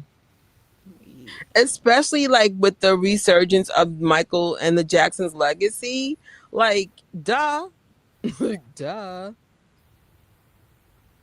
Like I always thought we were going to make 1 billion, but I was not expecting Michael Mania to this level. Did you guys see the Spider-Man videos where people were dancing to Michael Jackson songs? That's how you know this had impact. Like, we're still recovering from Michael. We're just like, it was so cute. There's a bunch of people dressed in Spider-Man outfits doing Beat It. And there was another, I think it was 2 videos, but I know the one with Beat It went super viral, bro. That's crazy. What hand did Michael wear the glove? His glove? The I'm right gonna hand. Okay. I was gonna say left. I was gonna be wrong. I was lucky to have the last one in my size.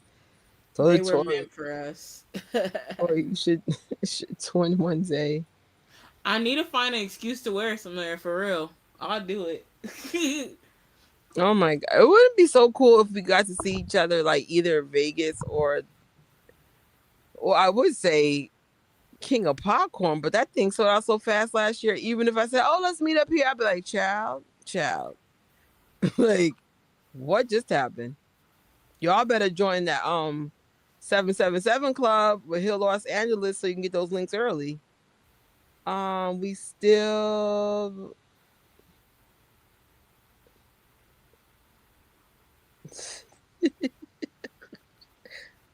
Oh my god. Already though, New York is kind of dying down with the Spider-Man fits. I was like, Michael Jackson didn't die down with fits until like week 6. So I find that crazy. I lost my grandmother last December. We are coming up to a year. I think about her every day. I feel so sad. I don't get along with my folks, period. I never talk to them at all. I can relate to some extent, like you're a key person being gone and the people that are left behind didn't get you. I think that's why I'm so secluded right now because I'm still trying to make it very clear I love my family. It's just the people that passed away I'm much closer to. So it's like learning people all over again or meeting people for the first time. I'm really sorry that you don't get along with your folks and your grandma was your safe haven. That's tough. I'm being honest. Cause like I have some people in my family, like my mom's sister and stuff, that I can go to, and I'm just like, that's tough. Hmm. I honestly don't know what to say, but I'm sorry that you're going through tough times and you don't have a safe place or people that you can feel like you can just be close to. That's really unfortunate. I really hope you find your way though, as you're still developing a new normal. Um, that's tough. I'm like, that's really hard. I guess that's a tough one. Yeah. I mean, death is tough, but that's really tough. I mean, that's not. I'm sure there's not like anything we can say to like make it completely better. Right. But I'm glad we got this. We do the lives and stuff because sometimes you just need to get away a little bit, whether that's virtually or not. But like the station heads, when I would be on station head, those would be fun. I'll get off of work like after a stressful shift, and I get on station head. We would have the Thriller Challenge parties like that. That was nice. Just to get away from reality for a bit. Mm. Yeah. And I mean, you will find your way. It's just the thing about grief, and a lot of people don't understand that even when you're quiet, or even when you're quote unquote happy, or even when like death is a stench that you just can't shake off. The person is part of your energy, and it's unbelievable to be honest. Like I said, this is the first time I've had lingering grief. So it's just like even when I'm happy, this random sadness will come over, and I'll just feel different out of nowhere. So I'm always by myself a lot, like a lot, a lot. I stay with my nephew because my nephew's a super happy, awesome person. So he kind of neutralized that with me. But other people, I just don't know. I mean, I kind of know why I'm secluded, but I just feel like I'm going to bring up death whether you like it or not. So I just rather not have to pick and choose, you know? Like it's just around me all the time. I mean, in my case, I lost somebody already this year, so that's why it's lingering the way it is. But I don't know. Well, if we could do anything to support you, even have like random stuff, like what was Michael's nickname to the kid in the hospital, we got you. Like, if it could be a distraction, Mm-hmm. um, or just a sounding board, let us know what we could do to help you through this process. I'm truly, truly sorry. And if you could, if Nana had or Grandma had like a favorite dish she made or something that reminds you, honor her in those ways. Like when my mom also died in December, and I make sure I make all my favorite childhood dishes that I can remember because my memory's starting to fade with her already. But I make certain things like her homemade chili and things to help me remember her and honor her in that way. Because I was just like, hopefully when people pass away, we take the wonderful lessons and memories and carry them. I wear roses. There's roses, a rose bundle for Melanie around my house. I wear roses a lot.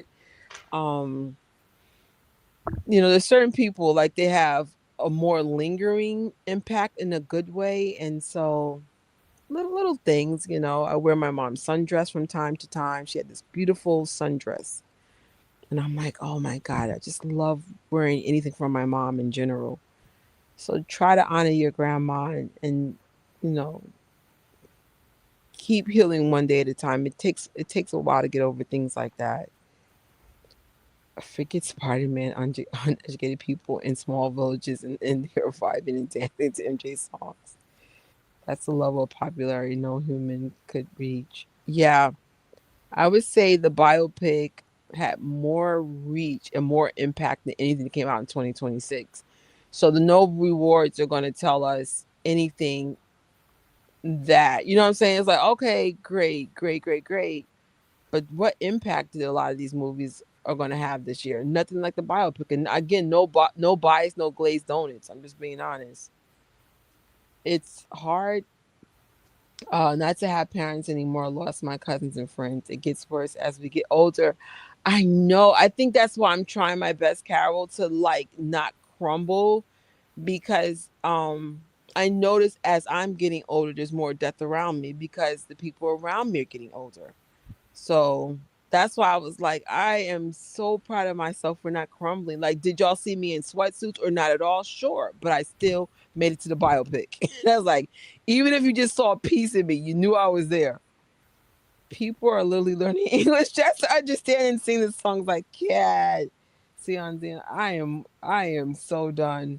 Um it's I do regret not making this a podcast, but that's a whole different subject. It's one loss after another. And I think hopefully as we're the aunties of the community that we do learn to reflect on those losses, but don't let those losses consume us. If you knew when you were going to leave this earth, would you waste any time? No. So that's what I'm doing. I'm not wasting any time. Will I cry on live sometimes? Sure. Will I cry on the way to an event? Sure. But I don't want to waste any more time at all. I'm starting to slowly see my body change and gray hairs kick in. I don't want to waste any more time changing, uh, crying over things that I can't change. Even though like I will express myself and I will reflect on things, I don't want it to cripple me anymore. So, I know things don't cripple you, Carol, because I see you up in these MJ streets and you're so sweet when we come to the house. You would have thought Carol was a Jackson the way she greets everybody. She's just so sweet. Um, but yeah, we're gonna have to learn to navigate through this one way or another, and hopefully we do it with honor. I mean, look at what like Prince does. Epic loss. Like Michael was his everything. And he honors by appreciating the fans, doing the Hill Los Angeles Foundation, making us feel important as fans. Like Michael would be insanely proud of Prince and just his kids in general because it's like people just come out they face whatever with them. And I'm just like, bro, he's still there with a smile. That's what's up. What collar is Michael's hat? Collar? Yeah, hang in there, Carol, man. Like, I can't have the solution for your life, but I hope that moving forward, you're going to make the best of your time. You're going to keep honoring those people, and you're going to find ways to heal. I know for me, I found my inner child in the movie theater. Started dressing up and being the person I was when things were in a happier time place, and I'm figuring who I am by accident. So, find those things that make you happy and smile and keep doing them. What did you think about the new Spider-Man film? Oh, Chris, I love it. I love it. I mean, there was a few things like how does Spider-Man make money? Like that was one thing funny on TikTok. But otherwise than that, I love the emotion. I love how you felt like the stakes were high. I thought I'm not going to give it away, but I thought we were going to lose a couple of people the way this movie was going. I love the villain. I don't want to mess it up for you either.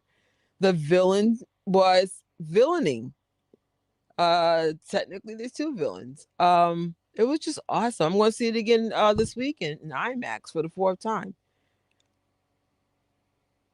So, thank you. You know, again, sorry, Prince, we mess up your life, but Prince, this is me. I remember I was initially angry when my uncle died because he suffered. He suffered with cancer. It was the most inhumane thing I've ever seen.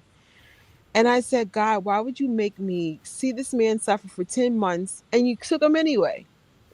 And then I remember, this is TMI, but this is really important to share because you guys see me, dressing up like a child half the time, and there's way more to me than I share.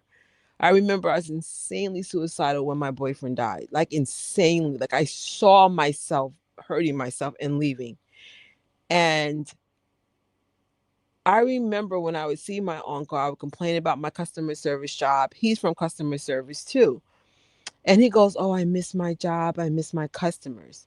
You're talking to someone at the time fighting for their life. We didn't know he wasn't going to make it.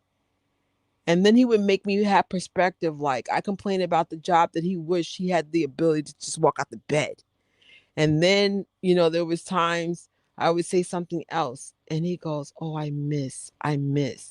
And so we keep complaining about what we don't have in life instead of appreciating the life that we have. And it finally clicked on me the other day that God let me see that so I would stop thinking about the bad things about my life and focus on what I have. I have my health. I have a job. I have awesome people in this chat room. I even have like some awesome friends like outside of this chat. And I'm like, we have everything we need and yet we don't appreciate it. And I think that's what God was trying to tell me. Like if I ever get those dark thoughts about wanting to leave, remember my uncle would beg to have what I have already. So everybody, with that being said, stop. Just praise God for the life that you have right now. Somebody would die to be where you are. Even if they rather be in your shoes crying over somebody, at least we have the ability to still cry and miss those people. Just make the best of your time, man. And a lot of us we just don't, myself included. I wasted a lot of time, bro. So keep living your dreams. Go to college. Start those YouTube channels, those TikToks, your businesses. Lose that weight. Do and stop. And when you make a mistake, don't beat yourself up. Just pick yourself back and keep going. Just keep going. Because before you know it, man, we're going to we're going to wish we were just where we are right now in this moment, man. The hardest thing is trying to smile when others, the hardest thing is trying to smile for others when you're in pain. People who smile in the most painful situations are the strongest ones on earth. Yeah. Eventually, though, you'll realize that those dark times are going to push you to your next chapter. I don't get to be who I am in 2026 without all these bad things happening. I wish it could be better. I wish I didn't have to go through this. But I am like changing. I don't even know who I am anymore. But I know God would never remove these people from my life unless he had a better plan.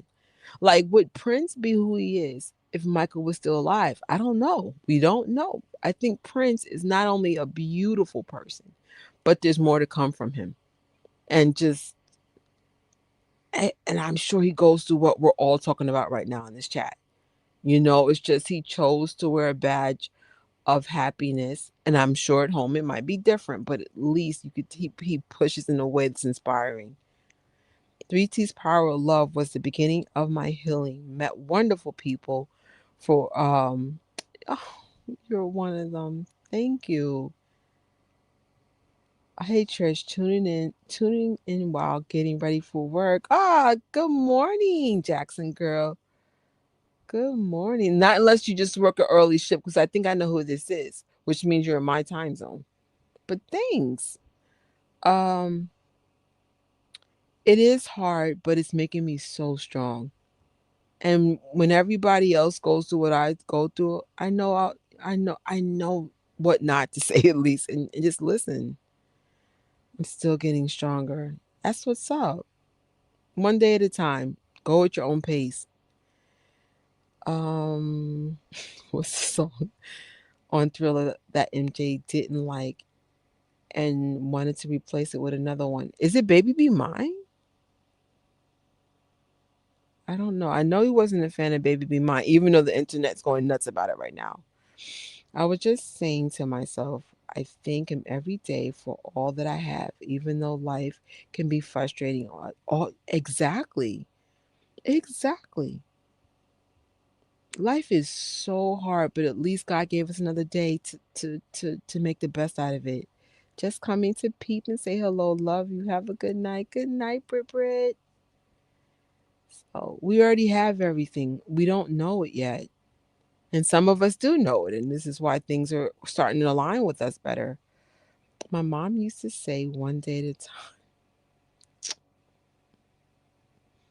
That's awesome. We're going to end on that note, guys, because I'm on the verge of crying. Yeah, he liked. What? What? Oh, I You I should have got it put both on right. there then. I'm kidding. I was thinking of how Carousel was on there first, and then they heard Human Nature, and then he replaced Carousel with Human Nature, Good and call. then Wait. the Yeah. Okay, that was a good call. Yeah. the OG PYT was that demo, and I think Quincy was like, I don't really like that one. So he had James Ingram write the one that's on the album, and I guess he went with that one. Mm. Quincy was always saying he didn't like something. Listen, I know that came with a lot of pain, but look at the outcome. Like, people are still Yeah. buying Thriller. I found out children are crying because they didn't know Michael Jackson died. They Yep. thought Michael Jackson is a current artist. This is devastating. I'm crying for them. I've actually seen at least 2 videos with kids crying. So people think that Michael's a current artist, and then their parents had to tell them. Some parents don't want to say anything yet. They're not ready. Yeah. And I'm like, could you imagine seeing a biopic not knowing this person passed away? Hopefully we'll get 3 parts. I feel like Michael Jackson needs to be the first biopic of 3 parts. Or even 2 parts, right? He's the first having 2 parts, correct? I think so.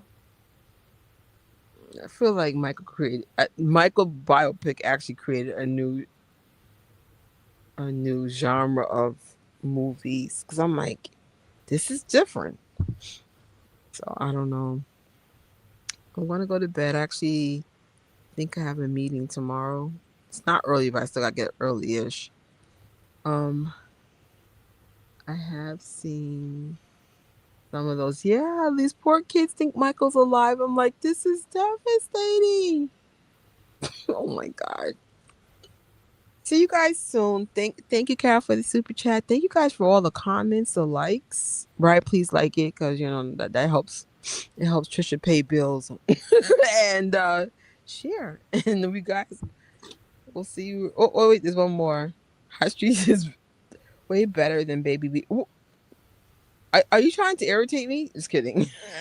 Baby I B like mine. both of them, and I wish they would put Hot Street on Thriller 40. That's my final thought. They should have put Hot Street on there. They played. No, my song is Baby Be Mine. Like, my whole love for Michael is from my aunt playing Baby Be Mine. Like, it was the only freaking song on the freaking record. And then she's, my grandparents now, well, they're from Harlem now because they were somewhere else before. And she used to just dance in, my grandmother's house, Baby Mine. So, no, that's, no, that's my song for life. Marlon is narrating a Joe Jackson series about his life. Looking forward. That's awesome. That's awesome. Like, I know some people like are villainizing Joe. I get it. Um, but maybe Marlon will, like, I remember they were saying in the interviews, Joe Domingo, right? That's his name. He was like, no, Coleman Domingo. He was Joe like, oh, Domingo. right, that's it, right? He was like, oh, he was trying to humanize Joe, and I'm like, maybe it got cut out. It wasn't enough moments for me. So I get it. Let's say it again. High streets. That's your final thing. Yeah, let me get off here, y'all. Love y'all. See you soon. And I'm sure that it's going to be all Darrell all over the place. I hope Prince doesn't see this. But like, what does got to do with the watch party? Thank you guys. Thank you, Serena, for everything as always. The tweets and the love, we appreciate it. And the title, Serena changed the title. Now I got just put them later. I'm just going to say later, L, because I think I know who you are. Later, L. Good night. Let me say it again. Good night. I'm over y'all. Bye. Bye. Thank you for watching this live or replay. Make sure you sub to this and Tori's channel from Invincible Jacksons. Like this video and share, and we will see you real soon.